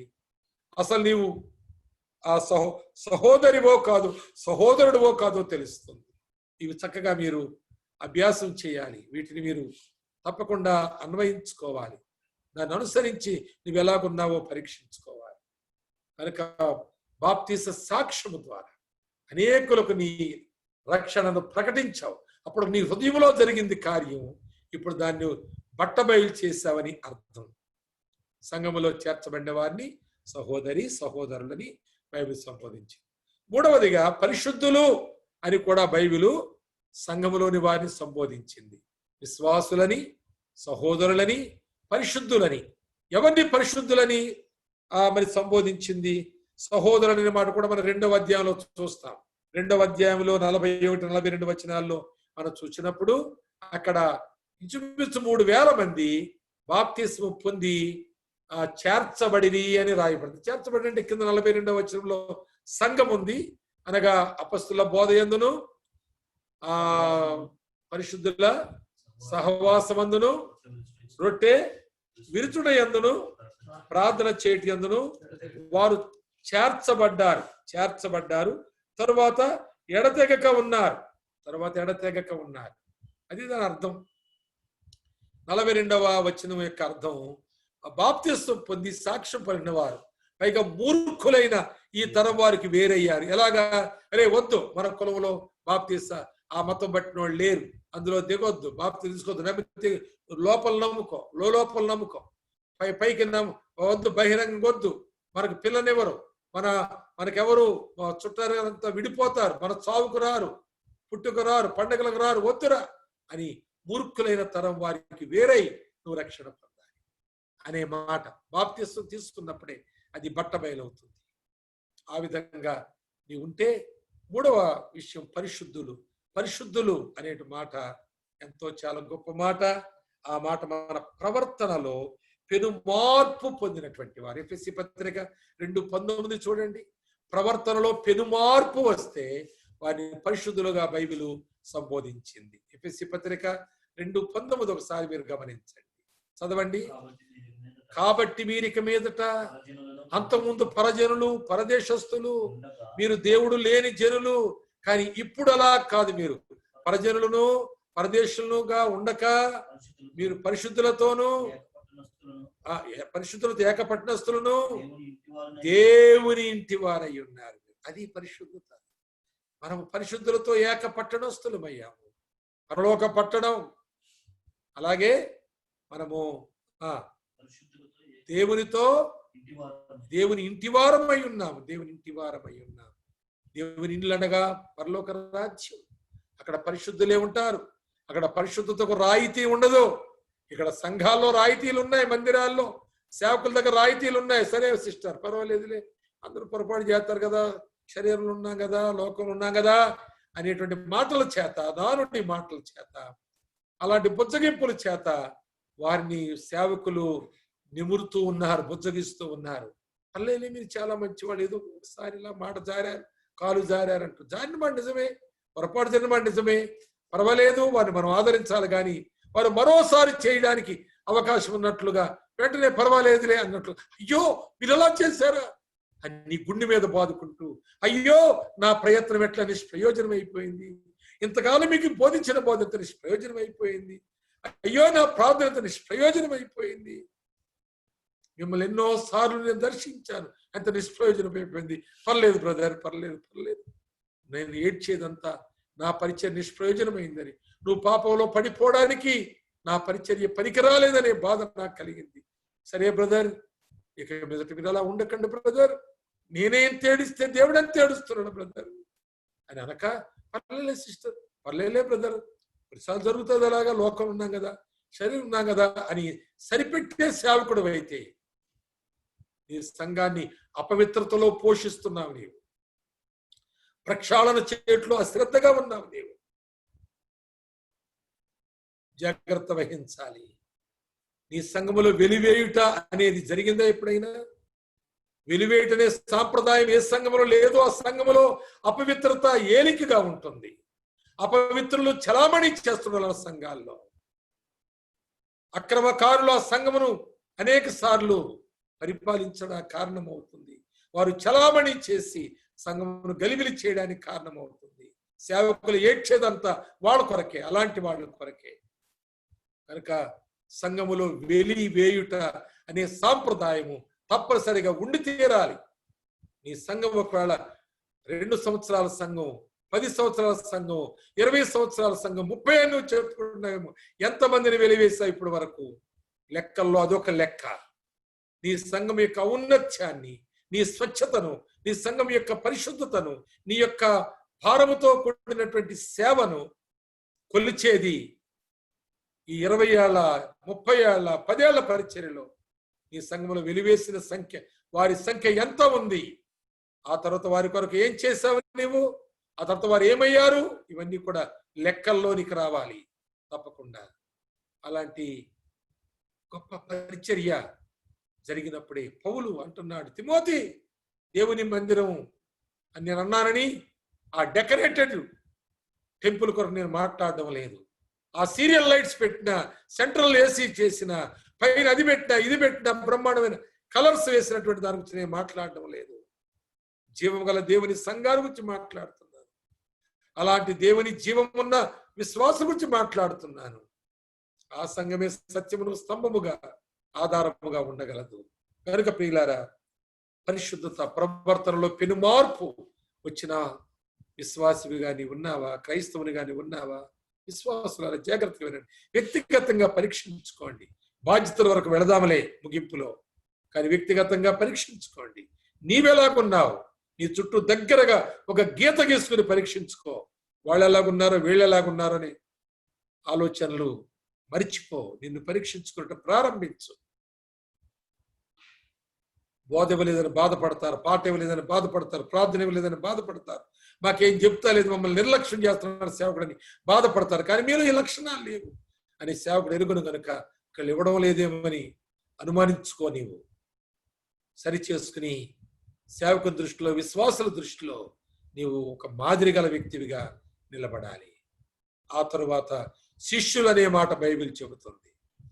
శిష్యులు అనే మాట బైబిల్ చెప్పింది. చూడండి, ఆ మాట కూడా మీరు చదవండి వాక్యములో. యోహాను సువార్తలో 8వ అధ్యాయంలో 31వ వచనంలో. యోహాను సువార్త 8:31 చదవండి త్వరగా. 8:31.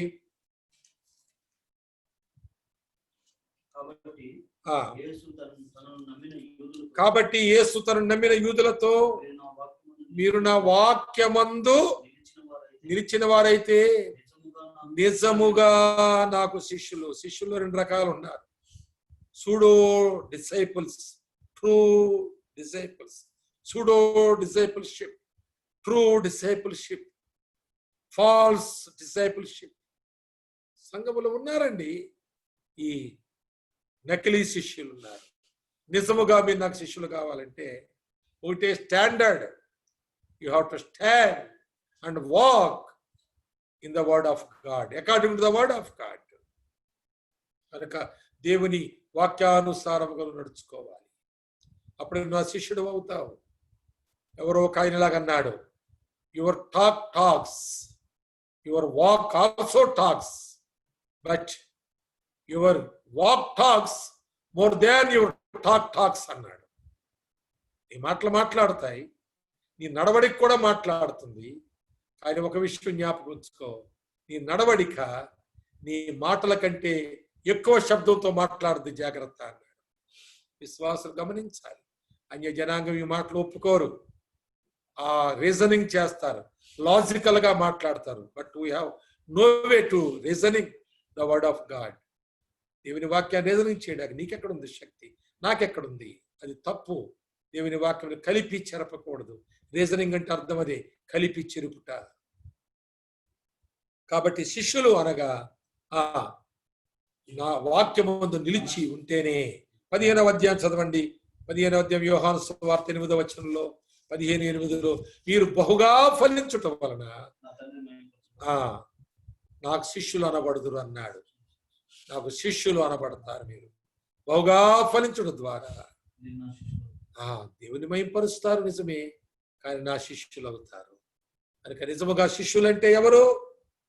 దేవుని పనిలో సేవకులకు సహకారులే శిష్యులు.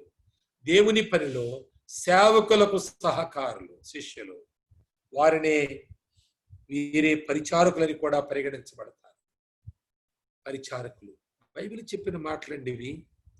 విశ్వాసులు, సహోదరులు, సహోదరీలు, అలాగే పరిశుద్ధులు, అలాగే శిష్యులు, తర్వాత చివరిగా క్రైస్తవులు.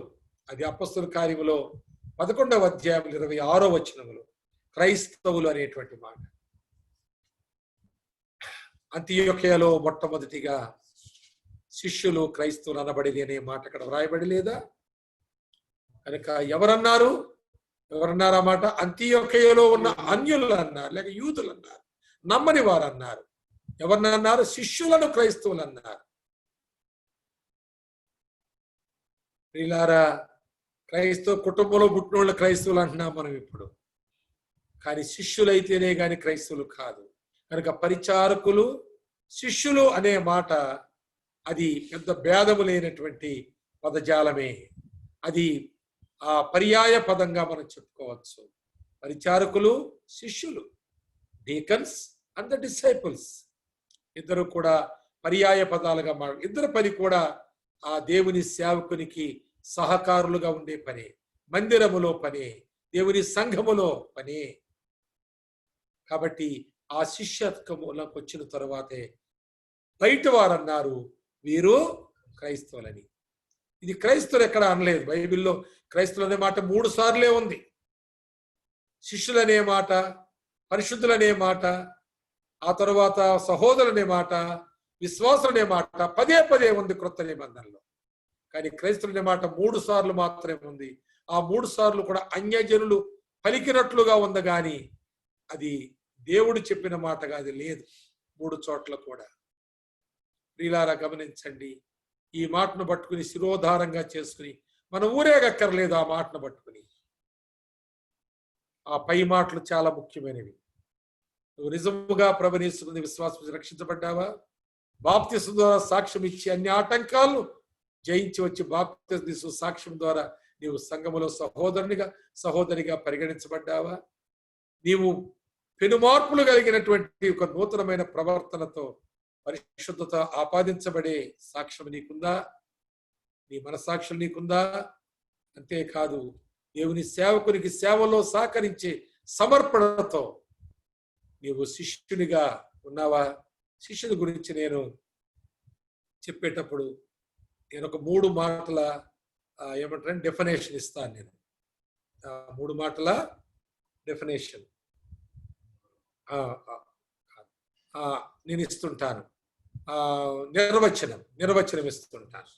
అందులో మొదటి మాట ఏంటంటే విడువక వెంబడించువాడు.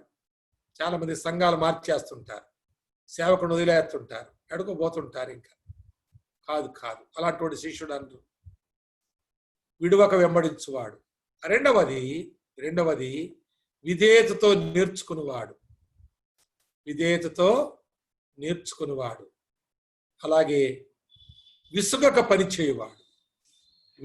పనిచేయువాడు. శిష్యునికి లేక పరిచారకునికి ఇది సరైన నిర్వచనం. విడువక వెంబడించువాడు, విధేయతతో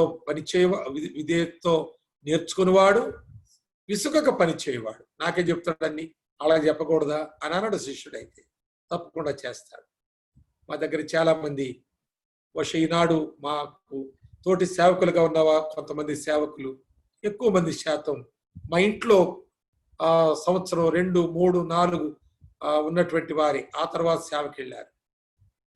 అయితే వారిలో నేను చూసిన క్వాలిటీ ఏంటంటే ఆ శిష్యులకు క్వాలిటీ వారిలో చాలా ఇంప్రూవ్ అయ్యింది. వచ్చినప్పుడు అలా లేరేమో కానీ ఇంప్రూవ్ చేసుకున్నారు. చాలా చక్కగా వారు విధేయతతో వెంబడించారు. కొంతమంది నేను ఇంటికి వెళ్ళి వస్తారంటారు, పని ఎక్కువయ్యేసరికి ఇంటికి వెళ్ళిపోతారంటుంటారు. మరికొంతమంది మరో పని మీద ఒక పని మీద వెళ్ళి 4-5 పనులు చక్కబెట్టుకున్నట్లుగా అంత సమయం తీసుకుంటారు. ఇలాంటి వాళ్ళు నమ్మకమైన వాళ్ళు కాదు. అలాంటి వాళ్ళు దేవుని సేవకు పనికిరారు కూడా. పరిచర్యకు అలాంటి వారు యోగ్యులు కాదు. కాబట్టి ఆ మాట కూడా మీరు గమనించారు. ఈ వచనాలన్నీ మీరు నోట్ చేసుకోండి, మీరు ధ్యానం చేయండి. నేనేదో కొత్త విషయం చెప్పడం లేదు. ఒకవేళ మీరు ఇప్పుడు వినని చెప్తున్నానో లేక మీరు ఇలాగ అనుకోని చెప్తున్నానో తప్ప కొత్త విషయం కాదు, ఇది బైబిల్ విషయమే. మళ్ళా తిరిగి మన కొరింథీ మొదటి పత్రిక 14వ అధ్యాయంలోకి వస్తే ప్రతి విశ్వాసి సంఘములకు క్షేమాభివృద్ధి కలిగించే పరిచర్య చేయాలని 26వ వచనం చెబుతుంది. చూడండి ఆ మాట 26వ వచనం. ఇప్పుడు మీలో ఏమి జరుగుతున్నది బాగా గమనించండి. ఏం జరుగుతుంది మీలో? సంఘములో కార్యక్రమాలు చాలా జరుగుతున్నాయండి. కానీ నీలో ఏం జరుగుతుంది? మీరు కూడి వచ్చినప్పుడు ఒకడు కీర్తన పాడాలనుకుంటున్నాడు, ఒకడు బోధించాలనుకుంటున్నాడు, ఒకడు తనకు బయలుపరిచింది ప్రకటన చేయాలనుకుంటున్నాడు, మరొకడు భాషలతో మాట్లాడుకుంటున్నాడు, మరొకడు దాని అర్థం చెబుతాం అనుకుంటున్నాడు. అంటే నేను ఇటువైపు నుంచి వెళ్తాను దానికి వివరించడానికి. సంఘంలో ప్రతివాడు ఏదో ఒకటి అనుకుంటున్నాడండి, ఏదో ఒకటి చేద్దామని. అది ముఖ్యమైన విషయం. కనుక దేవుని సంఘములో ఉన్న ప్రతివాడు కూడా ఆ మందిరములో, ఆ సంఘములో, ఆ సేవకునితో సహకారులుగా సేవలో ఏదో ఒకటి చేయాలని ఆశ ఉండాలి. అది ఇక్కడ మనం నేర్చుకోవాల్సిన మొదటి పాఠం. నేర్చుకుంటున్నారా? వస్తున్నారు, హడావిడిగా కూర్చుంటున్నారు, లేస్తున్నారు, హడావిడిగా వెళ్ళిపోతున్నారు. ఎప్పుడైనా నీతో మాట్లాడాలంటే మీ ఇంటికి రావాలంతే. సేవకుడు నీ ఇంటికి రావాలి. అవునని సేవకుడు నీ ఇంటికి రావాల్సిన సేవకుడు. నువ్వెందుకు వస్తావు? సేవకుడు మా ఇంటికి వచ్చాడు ఎప్పుడన్నా అని అడుగుతారు. మరి నువ్వు వచ్చావా సేవకుడి ఇంటికి ఎప్పుడన్నా? వారం పోతే వారం వరకు నువ్వు దొరకవే. మేము ఎలాగున్నామో చూసాడా సేవకుడు? మరి సేవకుడు ఎలా ఉన్నాడు నువ్వు చూసావు ఎప్పుడన్నా? ఈ విధంగా సేవకుడిని మాట్లాడకండి. నిజంగా సేవకుడు తప్పకుండా మీ బాగోగులు చూడాలి, మీ ఇంటికి రావాలి, ప్రార్థన చేయాలి. మీరు పిలవకుండా కూడా చెవిని పడిందంటే ఆ మాట, మంచి సేవకుడు పరిగెట్టుకుని వస్తాడు, నువ్వు చెప్పలేదని ఆగడం. ఇంటికి వచ్చి అడుగుతాడు, బ్రదర్ ఏంటి బాగాలేదంట, ఒక ఫోన్ బాబుతో ఫోన్ చేయించవచ్చు కదా, సిస్టర్కి బాగాలేదంట, మీరు మాట చెప్పవచ్చు కదా అని సేవకుడు బాధ్యతతో మాట్లాడతాడు, తప్పకుండా బాధ్యత వహిస్తాడు. అలాగే నువ్వు కూడా బాధ్యత వహించాలి, సేవకుడి దగ్గరికి వెళ్ళాలి. కనుక ఈ 14వ అధ్యాయం అంతా మనం సర్వే చేసినప్పుడు 26వ వచనంలో ఈ మాటను ఆధారం చేసుకుని చెబుతుంది, దీన్ని మధ్యస్థంగా చేసుకుని చెబుతున్నాను. నువ్వు నిజంగా ఏదో ఒకటి చేయాలని ఆశ నీకుంటే నీవు అలా చేయడానికి నువ్వు సిద్ధపరచుకోవాలి. ఏ విధంగా? దాన్ని చెప్పిన 5 స్టెప్స్ ఉన్నాయి. చివరి స్టెప్ ఏంటంటే అన్యుల చేత నువ్వు క్రీస్తువానిగా ఉన్నావు, క్రీస్తు దానవుగా ఉన్నావని గుర్తింపు పొందాలి. క్రైస్తవునిగా నువ్వు చెప్పుకోకూడదు. నిన్నెవరన్నా మీరు ఎవరు అని అడిగితే మీ విశ్వాసులు అనండి ఆ స్థాయిలో, లేక మేము సహోదరులు అని చెప్పండి 2వ స్థాయిలో, 3వ స్థాయిలో పరిశుద్ధులు అని చెప్పండి, 4వ స్థాయిలో మీరెవరంటే మీ శిష్యులు అండి అని చెప్పాలి. అప్పుడు వాళ్ళు ఆగేదని అడుగుతారు నిన్ను, మేము క్రైస్తవులు అండి అంటే, ఓహో మీరు క్రైస్తవులా, అంతేనా, మీ బ్రతుకులు మేము ఎరుగుదలే అన్నట్టుంటారు, వెళ్ళిపోతారా. కానీ 4 చెబితే దాని వివరణ మిమ్మల్ని అడుగుతారు, అప్పుడు మనం సాక్ష్యం చెప్పొచ్చు వారికి. మేము క్రైస్తవులు అంటే కేవలం ఇది అన్యులు గుర్తించారు. ఈనాడు క్రైస్తవులు ఒక మతం అయిపోయింది మన దేశ చట్టంలో.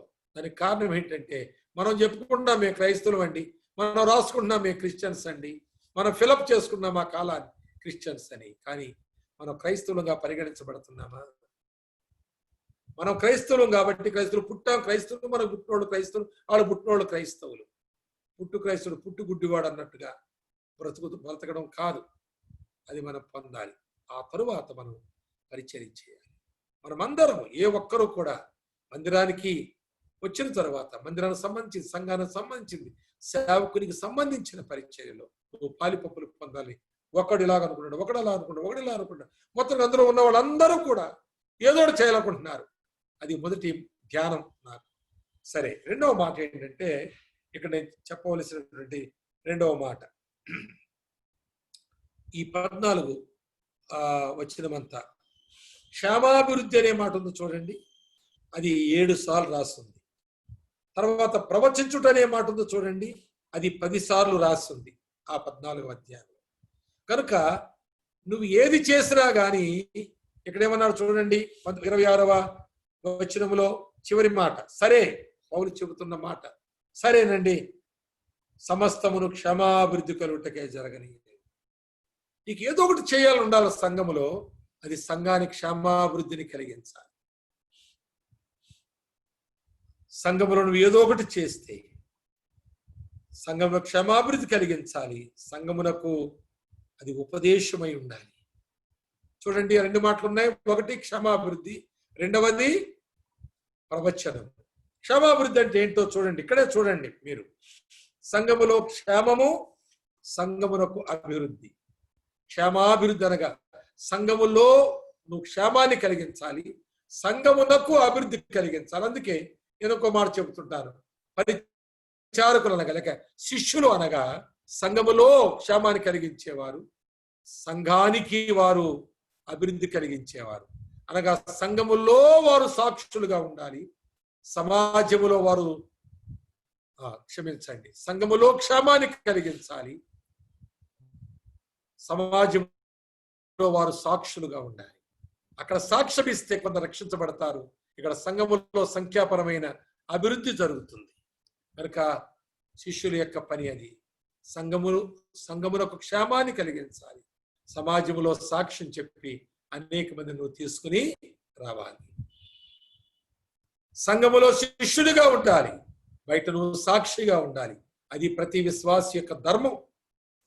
అలాంటి ధర్మముగా బ్రతికే వారిని బాధ్యతలను అప్పగించవచ్చు.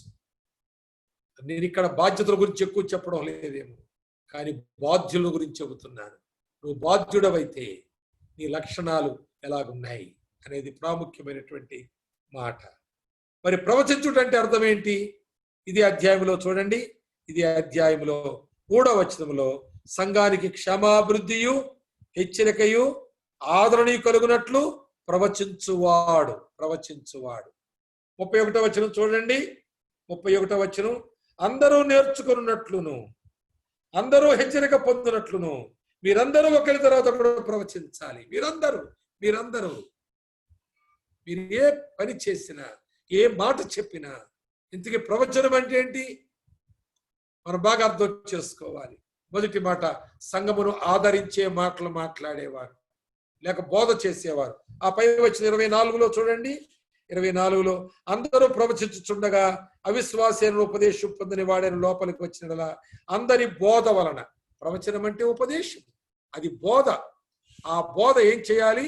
సంఘానికి క్షమాభివృద్ధిని కలిగించాలి, అలాగే సంఘాన్ని ఆదరించాలి, సంఘానికి నేర్పించాలి. 31వ వచనంలో ఉంది, వారు నేర్చుకున్నట్లు సంఘాన్ని హెచ్చరించాలి, హెచ్చరిక పొందినట్లుగా మన బోధ చేయాలి. మన వాక్యం ఇన్ని రకాలుగా ఉండాలి, మన ఉపదేశం ఇన్ని రకాలుగా ఉండాలి. సంఘానికి క్షేమాన్ని కలిగించాలి, ఇది బోధ. 24 వచ్చిన ప్రకారం ప్రవచనం బోధే. సంఘానికి క్షేమం కలిగించాలి, ఆదరణ కలిగించాలి, సంఘానికి టీచింగ్ నేర్పించాలి, అలాగే సంఘాన్ని హెచ్చరించాలి. ఇదంతా మన పరిచర్య. అలాగున మనం చేయుట ప్రవచించుట అని అర్థం. నేను చివరికి వెళుతున్నాను, జాగ్రత్తగా వినండి. ఇక్కడ తిమోతి మొదటి పత్రికలో 3వ అధ్యాయములో 1 నుండి 13 వచనాల్లో, తీతు పత్రిక 1వ అధ్యాయము 5 నుండి 9 వచనాల్లో పరిచారకుల గురించి, సంఘములో పెద్దలని పరిచారకులని పరిచారకురాళ్ళని విభజించి వ్రాయబడి ఉంది. అయితే అందులో పెద్దలకు ఉండవలసిన యోగ్యతలు, పరిచారులకు ఉండవలసిన యోగ్యతలు ఈ 2 పుస్తకాల్లో, తిమోతి మొదటి పత్రిక 3వ అధ్యాయము అది 1 నుండి 13 వచనాల్లో, తీతు పత్రిక 1వ అధ్యాయము 5 నుండి 9 వచనాల్లో పెద్దల యోగ్యతలు, పరిచారకుల యోగ్యతలు వ్రాయబడి ఉన్నాయి. ఇవన్నీ కలిపితే 22 యోగ్యతలు ఉన్నాయి. పెద్దలకు, అధ్యక్షులకు 22 యోగ్యతలు ఉన్నాయి. పరిచారకులకు 11 యోగ్యతలు ఉన్నాయి. అయితే ఇందులో 9 యోగ్యతలు పెద్దలకు ఉండే యోగ్యతలే పరిచారకులకు కూడా ఉన్నాయి. ఇక్కడ నేను డిఫరెన్షియేట్ చేసి మాట్లాడదలుచుకోలేదు, ఎందుకంటే మన సంఘాలకు కాపరులు ఉన్నారు కనుక, మన సంఘ కాపరి దైవజనుడు ఉన్నాడు కనుక దీన్ని డిఫరెన్షియేట్ చేసి నేను థియాలజీలోకి వెళ్ళాలని అనుకోవడం లేదు. కానీ ఈ పెద్దలైనా ఈ యొక్క పరిచారకులైన ఆ సంఘ కాపరికి వారు సహకారులై ఉన్నారు కనుక వారికి ఉండవలసిన లక్షణాలు 22 లక్షణాలు, పెద్దలకు 11 లక్షణాలు, పరిచారకులకు అందులో 9 లక్షణాలు పెద్దలు పరిచారకులు కలిసే ఉన్నాయి. అందులో ఒక 2 మాత్రమే పరిచారకులకు వేరుగా ఉంచబడ్డాయి, అంతే, అంతకు మించి ఏమీ లేవు. సంఘములో కొత్తగా చేర్చబడిన వాడు కాకూడదు. ఆ 2 ఏంటంటే, కొత్తగా చేర్చబడిన వాడు కాకూడదు, అతను సంఘ పెద్దగా పెట్టకూడదు, పరిచర్య బాధ్యతలు త్వరపడి అప్పగించకూడదు, ఏ పోర్ట్ఫోలియో తనకి ఇవ్వకూడదు. 2వది, బయటి వారి చేత సాక్ష్యం పొందిన వాడై ఉండాలి, బయటి వారి చేత సాక్ష్యం పొందాలి. అలాంటి లక్షణాలు మనలో ఉన్నప్పుడు మనం పరిచారకులము కాగలము. అలాంటి పరిచారకులు మన సంఘాల్లో ఉండాలి. అయితే 26వ వచనంలో ప్రతివాడు ఏదో పరిచయాలనుకుంటున్నాడు కానీ పోటాపోటీ తత్వముతో వారు పరిచయదలుస్తున్నారు. పోటాపోటీ తత్వం లేక వారి వ్యసనం లేక తమను ప్రదర్శించుకోవాలనేటువంటి ఆలోచనతో వారు మేమేం చేస్తాం మాకు ఇది ఇవ్వండి, మాకు అది ఇవ్వండి, నువ్వు ఆగవయ్యా, నేను వాడతాను బాగా, నేను వాయిస్తాను బాగా, ఇది సరిగ్గా చెప్పలేదు, నేను చెప్తాను చక్కగా అనే మాటలు పోటాపోటీ తత్వాలు మనకు తెలుసు కదా. వీళ్ళందరూ 1వ అధ్యాయంలో తెలిసింది, వీళ్ళలో కలహాలు ఉన్నాయని, పోట్లాట్లు ఉన్నాయని 1వ అధ్యాయంలో రాస్తుంది. వీళ్ళకి కృపావరాలు ఉన్నాయి, పోట్లాట్లు కూడా ఉన్నాయట. వీరికి వాక్యములో వాక్య జ్ఞానం బాగా తెలుసట. ఆ 1వ అధ్యాయం మనం చూస్తే ఆ విషయాలు 5వ వచనం కూడా చూస్తాం. వాక్య భాగాలు బాగా తెలుసు, జ్ఞానములో వాళ్ళు చాలా అభివృద్ధి చెందారు. కానీ ఈ పోటీలు ఉన్నాయి, ఈ కాంపిటీషన్స్ ఉన్నాయి. కొన్ని యూత్ మీటింగ్స్ అని పెడతారు, అక్కడ కాంపిటీషన్స్ పెడతారు, ప్రసంగ పోటీలు పెడతారు, పాటల పోటీలు పెడతారు, వాయిద్య పోటీలు పెడతారు, క్విజ్లు కండక్ట్ చేస్తుంటారు. వీళ్ళు పిలిచింది వాళ్ళకి వాక్యం చెప్పే వాళ్ళు ఎవరు, నాబోటి వాళ్ళు ఎవరు పిలుస్తారు. వీళ్ళు ఎస్తేరు గ్రంథం మీద క్విజ్ అంటారు. ఆడు నా మాట ఎందుకు వింటాడు, నా ప్రసంగం ఎందుకు వింటాడు, ఆడు ఎస్తేరు గ్రంథమే చదువుతా కూర్చుంటాడు. పాటల పోటీలు అంటే, మ్యూజిక్ పోటీలు అంటే ఎప్పుడైపోద్దురా వీడు సోదా, వీడు వదిలేస్తే బాగుండు, పక్కకు పోయి ప్రాక్టీస్ చేసుకుందాం అనుకుంటారు. కనుక యవనస్తుల కూటాల్లో ఇలాంటి పోటీలు తగవు. అవి శరీర సంబంధమైనటువంటి ఆలోచనలు, శరీరం రెచ్చగొట్టే మాటలు. ఏమండి, యవనస్తులు ప్రసంగ పోటీల 5 నిమిషాలు, 10 నిమిషాలు, 15 నిమిషాలు ప్రసంగ పోటీల ప్రసంగం చేయమని దేవుడు చెప్పాడా? యవనస్తులు మిలిసి నేర్పించిన ప్రసంగాలు నేర్పించి దేశం మీద వదలమన్నాడా? ఏంటి పోటీ తత్వాలు? పాటల పోటీలు ఏంటి? క్విజ్ పెట్టు నువ్వు తప్పకుండా, కానీ దేని మీద పెడతావంటే, ఒకళ్ళు పెడితే నీకు ఆలోచన పెట్టు, దేని మీద పెడతావంటే ఫస్ట్ ప్రేయర్ ఎవరు చేశారు ఆ మీటింగ్లో? ఆడ ఎందుకంటే యవనస్తులు చాలా ఫస్ట్ రారు, వాళ్ళు లేటుగా వస్తారు. క్విజ్లో ఈ ప్రశ్నలు ఈయనవు, వాడు ఉరుకురికి వస్తాడు ఫస్ట్ ప్రార్థనకి. ఫస్ట్ సాంగ్ ఏం పాడారో చెప్పని క్విజ్లో పెట్టు, వాడు ఉరుకురికి వస్తాడు. దానికి ఫస్ట్ సాంగ్ నోట్ చేసి పెట్టుకుంటాడు. వాడు ప్రసంగంలో ఏ రిఫరెన్స్ చదివించాడు దైవజనుడు అని అడుగు, చెవులు రికరించి వింటాడు వాక్యాన్ని. మధ్య మధ్యలో కొన్ని ప్రశ్నలు ఇస్తారని చెప్పి ప్రసంగంలో వాడు జాగ్రత్తగా నోట్స్ రాసుకుంటాడు. అంతేగాని నన్ను పిలిచి నేను ఎస్తేరు గ్రంథం మీద క్విజ్ పెడతానంటే వాడు నా మాట ఎవడు వింటాడు? ఎస్తేరు గ్రంథం చదువుకుంటూ కూర్చుంటాడు. ఇలాంటి పొరపాట్లు శరీర సంబంధమైన ఆలోచనలే తప్ప ఇవి మంచి దైవిక దృక్పథాలు, ఆత్మ నడిపింపుతో చేసే పనులు కాదు. డ్రామాలు, స్కిట్లు, కొరియోగ్రాఫ్లు ఇవన్నీ కూడా శరీర సంబంధమైనవి, ఇవి ఆత్మ సంబంధమైనవి కాదు. ఏదన్నా స్కిట్ వేస్తే వారు యోగ్యులైన దైవ బిడ్డలు, మాదిరి కలిగిన వారు, మంచి జీవిత సాక్ష్యం కలిగిన వారు, ఒకవేళ మన సంఘములు ఎవరైనా పామరులు లాంటి వాళ్ళు ఉంటే, వాక్యమును తెరిచి చూడలేని వారు, విని గ్రహించలేని అటువంటి వారు ఉంటే, వారికి ఏదో ఒక సందేశం ఇవ్వడానికి ఒక స్కిట్ మనం వేస్తే పొరపాటు కాకపోవచ్చేమో. ఒకవేళ కానీ కొరియోగ్రాఫర్లు ఏంటండి, అక్కడ రికార్డులు వేస్తే అక్కడ డ్యాన్స్లా, అక్కడ షార్ట్లు వేసుకుని ప్యాంట్లు వేసుకుని అమ్మాయిలు అబ్బాయిలు డ్యాన్స్లా, ఇది మనకు తగునా? సేవకులు ఇలాగా చేయిస్తూ అందులో తప్పే ఉంది. పిల్లలు సంతోషిస్తారు, పిల్లలు సంతోషించవచ్చు, కానీ దేవుడు సంతోషించడు. అది వాక్యం ఒప్పుకోవడం లేదు. కాబట్టి ఈ విషయం మనం పోటాపోటీల తత్వంతో ఉన్నవారికి మనం ఏ భాగంలో ఏ అవకాశం, ఏ పార్ట్ మనం ఇవ్వకూడదు.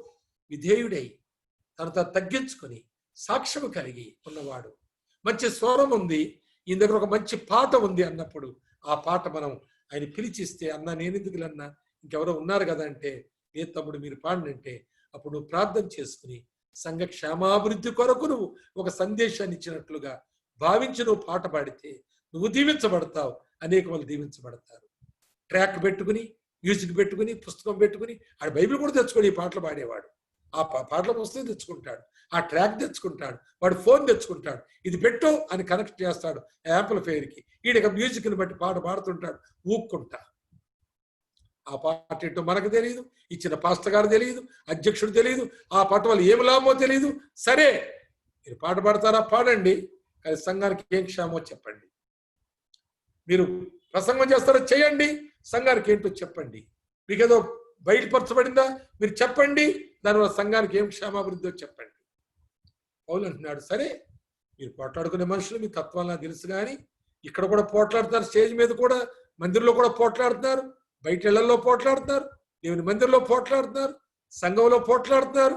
సరే మీరు ఏమైనా చేయండి, అది సంఘానికి క్షేమమని నా దగ్గరికి వచ్చి చెప్పండి. నువ్వు పాట పాడతావా, పాట నాకు చూపించు, అందులో చరణాలలాగానే చూపించు, ఆ రాగం కూడా చూపించు. ఏదన్నా డిస్కో డ్యాన్స్ లాగా ఉందా, వెస్టర్న్ స్టైల్ ఉందా, డివోషనల్ గా ఉందా? రాగం నేను వినాలి తమ్ముడు, లేక అన్నా నేను వినాలి రండి అని పాస్టర్ గారు పాట చెక్ చేసి అప్పుడు పాట ఇస్తే, అప్పుడు అది చాలా ఆ బాధ్యత నువ్వు అప్పగిస్తున్నావు. బాధ్యతలు అంటే ఏంటండి? అసలు నువ్వు సరిగ్గా బాధ్యుడు సరిగ్గా లేకపోతే, నువ్వు సరిగ్గా లేకపోతే నీకు దేవుని పని అప్పగించేవాడు దేవుడు కాదు, మనుషులే అప్పగిస్తున్నారు. ప్రియులారా, అపొస్తలులు చెప్పినప్పుడు పరిచారుల గురించి మీరు వాళ్ళని ఏర్పరచడం చాలా జాగ్రత్త. ఎవడతాడు పొడుగున్నవాడిని, లావుగున్నవాడిని, యాక్టివ్గా ఉన్నవాడిని నువ్వు తీసుకురావడం కాదు. వాడు ఎలాంటి వాడు ఉండాలో వాళ్ళు వివరణ ఇచ్చారు. అలాంటి వాడు అయితేనే వాడు గొప్పని అప్పగించండి. మీరు ఏర్పరచుకోండి. దాదాపు 8,000 మంది ఉన్నారు ఆ సమయంలో 8,000 మందిలో 7 ఏర్పరచుకోవడం అది వీలవుతుందా? క్రైస్తవ సమాజం ఎక్కడ చెదిరి ఉన్నా ఆ దినాల్లో 3,000 మంది ఒకసారి, 5,000 మంది ఒకసారి ఇంచుమించుగా రక్షించబడ్డారు. ఇంచుమించు 8,000 మందిలో 7 ఎలక్ట్ చేసుకోవాలి ఆది సంఘాల్లో. వీళ్ళారా అది సాధ్యం కాదు. కానీ అందుకే ఆత్మతోను జ్ఞానంతో నిండుకొని మంచి పేరు పొందిన 7 మనుషులు, ఆత్మతోను జ్ఞానముతోను. మీకు తెలుసు కదా, స్టెఫెన్ గురించి మనం చూస్తాము. ఆ మాట చదవండి 10వ వచనంలో, 6వ అధ్యాయం 10వ వచనంలో, మాట్లాడుతూ అతడు అగుపరిచిన జ్ఞానమును అతన్ని ప్రేరేపించిన ఆత్మను వారు ఎదిరించలేకపోయారు. స్టెఫెన్ హతసాక్షి అయ్యాడు. నేను ప్రభావం, నేను పరిచారకుడిని, వాళ్ళని పెట్టారు, వాళ్ళు చేయమని చేస్తున్నాను, నాకు తెలియదు, మీరు పాస్టర్ గారిని అడగండి, అపస్తులను అడగండి అని తప్పించుకోలేదు. ఆయన చచ్చే వరకు ఆత్మతో నింపబడి, ఆ జ్ఞానంతో నింపబడి మాట్లాడుతూ ఉన్నాడు. చివరిగా ఆత్మతో నింపబడిన మాట ఏంటంటే, ప్రభువా వీళ్ళని కొట్టి చంపుతున్నారు, పాప వాళ్ళకి తెలియ చేస్తున్నారు, వీరిని క్షమించు. తెరబడిన ఆకాశమును చూచి ఆయన ప్రార్థన చేస్తున్నాడు. ప్రియులారా, అలాంటి వారికి బాధ్యతలు అప్పగించాలి. ఎవరికి అప్పగించాలి అనేది ముఖ్యం. ఏం అప్పగించాలి ముఖ్యం కాదు, ఎవరికి అప్పగించాలి అనేది ముఖ్యం. పోటాపోటీల తత్వంతో ఉన్నటువంటి వారికి ఏ మంచి స్వరం ఉన్నా, వాద్య నైపుణ్యత ఉన్నా, వారికి ప్రసంగం చేసేటువంటి అలవాటు ఉన్నా, వారికి ఇంకేమున్నా వారికి ఆ పార్టీ ఇవ్వకూడదు. పిల్లరా, అపొస్తలుల కార్యం 6వ అధ్యాయంలో 6వ అధ్యాయం చూడండి, ఒకసారి తీయండి ఆ మాట చూడండి. అపొస్తలుల కార్యం 6వ అధ్యాయము ఆ 3 వచనాలు నేను మన చదువు. ఏ వచనం అండి? 3వ వచనంలో చివరి మాట, మేము వారిని ఈ పనికి నియమింతుము అని చెప్పాడు. మేము వారిని ఈ పనికి నియమింతుము. ప్రియులారా వినండి జాగ్రత్తగా. మేము వారిని ఈ పనికి నియమించు అంటే, ఈ పరిచారకులు అనబడినటువంటి వారు సంఘ కాపరి, దైవజనుడు, దేవుని సేవకుడు. హెబ్రీ పత్రిక 13వ అధ్యాయం 17వ వచనం కూడా చూడండి. ఈ మాట చూడండి, చివరి వచనం నేను ముగిస్తున్నాను. హెబ్రీ పత్రిక 13:17లో చూడండి. దాన్ని నేను మీకు చెబుతాను. ఆ మాట మీకు చెబుతాను, జాగ్రత్తగా వినండి. మీ ఆత్మలను కాయువారిని మీపై నాయకులుగా ఎంచుకొని వారికి లోబడి సంఘ క్షేమాభివృద్ధి కొరకు పనిచేయుడి. Let me repeat it once again. నన్ను మరలా చెప్పనండి మాట. ఆ 17వ వచనంలో రాసుకోండి. దాని తాత్పర్యం మీకు చెప్తున్నా, రాసుకోండి. మీ ఆత్మలను కాయువారిని మీ పై నాయకులుగా ఎంచుకొని వారికి లోబడి సంఘ క్షేమాభివృద్ధి కొరకు పనిచేయుడి. రాసుకున్నారా? రాసుకోండి. అలాగా అయితే మరోసారి దాన్ని వినండి. అలా మీరు చేయకపోతే మీరు వారికి దుఃఖాన్ని కలిగిస్తారు. అప్పుడు ఆ పని చేసిన మీకు నిష్ప్రయోజనము కనుక దుఃఖముతో కాక ఆనందముతో చేయనట్లు వారి మాట విని వారికి లోబడండి. పిల్లారా, దేవుని సంఘములో విశ్వాసి మరియు పరిచారకుల యొక్క బాధ్యతలు నేను మీకు చెప్పనట్టుందేమో, కానీ చెప్పాను. నేను ఏంటో తెలుసా? బాధ్యతలు సంఘమునకు క్షేమాభివృద్ధి కలిగించే బాధ్యత. దాని కొరకు నువ్వు ఏం చేసినా అందుకు చెయ్యంతే. చాలా మంది సేవకులతో మనస్పర్ధలు తెచ్చుకుంటున్నారు. కొంతమంది పరిచారకుల మీద అసూయ పడుతున్నారు. మరి కొన్నిసార్లు విమర్శిస్తున్నారు. వద్దు. నేను మరలా ఆ స్టేట్మెంట్ చేస్తాను. 13వ అధ్యాయం 17వ వచనం హెబ్రీ పత్రిక తాత్పర్యం చెబుతున్నాను. మీ ఆత్మలకు కాపరిగా ఉన్న వారిని మీ పై నాయకులుగా ఎంచుకొని వారికి లోబడి వారిని అనుసరిస్తూ సంఘ క్షేమాభివృద్ధి కొరకు పనిచేయండి. చాలా మంది సేవకులు ఆత్మల కాపరులుగా లేరు. వారు భారముతో పనిచేస్తూ మరికొంతమందిని పరిచర్లో వాడుకుంటూ సంఘ క్షేమాభివృద్ధి కొరకు కాక. నేను ఒక ప్రశ్న వేశాను. నన్ను ఒక ఆయన నెల్లూరు జిల్లా నుండి, మా సంఘ కాపరి సంఘములో వచ్చినటువంటి free will offerings, Sunday offerings, tithes అన్ని తన కుటుంబం కొరకు ఖర్చు చేస్తాడండి. ఏదైనా పని వస్తే మళ్ళా సంఘంలో మీరెంత వేసుకుంటారు రాయండి అని రాయించుకుంటాడండి. ఇది న్యాయమా అండి అని అడుగుతున్నాడు. నేనన్నాను, మీరే చెప్పండి న్యాయమో కాదంటే, న్యాయం కాదండి అన్నాడు. మరి న్యాయం కాదండి, అది ఆయనకు తెలిసి ఉండాలి, అది ఆయనకు మంచిది కాదు. మరి నా పక్షం కూడా చెబుతున్నారు, అది మంచిది కాదు. ప్రియులారా, అలాంటి వారు మీ ఆత్మలు కాయలేరు వారు, మీ పై నాయకులుగా ఉండి మీ క్షేమాన్ని కలిగించలేరు వారు. కనుక అటువంటి వారిని అనుసరించడం కొన్నిసార్లు నీవు కూడా నామకార్థంగా తయారైపోయే ప్రమాదం ఉంటుంది. అందుకే నేను ఇక్కడ చెప్పలేక చెబుతున్నాను, చెప్పకనే చెబుతున్నాను. నేను మీరు ఉన్న సంఘములో, ఏ సంఘములో మీరు ఉండాలని మీరు ఆలోచించినప్పుడు, అది హెబ్రోనా, అది సిఎస్ఐ, అది మెథడిస్టా, ఇండిపెండెంటా, లార్న గారి ఫెలోషిప్, లేక ఇంకా ఏదో లేమన్ ఫెలోషిప్, అవి కాదు మీరు ఆలోచించేది. మీ సంఘ కాపరి అలాంటి వాడు ఆలోచించండి. మీ ఆత్మను కాయువాడైతే, నిజముగా భారము కలవాడైతే, మీ కొరకు ప్రయాసపడి ప్రార్థన చేసేవాడైతే, వచ్చే రాబడిని ఎక్కువ శాతం ప్రభు పనిలో వాడేవాడైతే, అటువంటి వారి సంఘంలో మీరు ఉండండి. ఆ సంఘం డినామినేషన్, దాని యొక్క బోర్డులు, ఆ డేటాలు మనకు అక్కర్లేదు. దాన్ని ప్రారంభించిన నాయకుల పేర్లు మనకు అక్కర్లేదు. ఈ రోజున నీవు ఉన్న సంఘంలో నీకు సేవ చేస్తున్నవాడు ఆత్మను కాయువాడుగా ఉన్నాడా? అతన్ని పై నాయకుడిగా నువ్వు ఎంచుకో, తను అనుసరించు. సంఘ క్షేమాభివృద్ధి కొరకు ఆయన పడుతున్నట్టుగా నువ్వు కూడా పాటుపడు, ప్రయాసపడు, ప్రార్థన చేయి, పని చేయి. నువ్వు దీవించబడతావు, బహుమానం పొందుతావు. తల్లవంచండి, ప్రార్థన చేసుకుందాం. ప్రార్థన మీలో జూమ్లో ఉన్నటువంటి ఉన్నవారు ఎవరైనా ప్రార్థన చేయండి. ఈ వాక్యం ద్వారా ప్రభువా నాతో మాట్లాడావు అని ఆలస్యం చేయొద్దు. అధ్యక్షులు ఉన్నవాడు, దీన్ని నడిపించేవాడు కూడా ఆలస్యం చేయొద్దు. ఎవరో చేయకపోతే మీరే చేయండి, ఏం చేస్తాం. కనుక ఎవరో ఒకరు చేస్తే బాగుంటుందని నేను ఆశించి మీకు అవకాశం ఇస్తున్నాను. జూమ్లో ఉన్నవారు ఎవరైనా ప్రార్థన చేయండి, వెంటనే చేయండి. స్తోత్రం స్తోత్రం స్తోత్రం. హల్లెలూయా హల్లెలూయా హల్లెలూయా. స్తుతి స్తుతి స్తుతి. స్తోత్రం స్తోత్రం స్తోత్రం.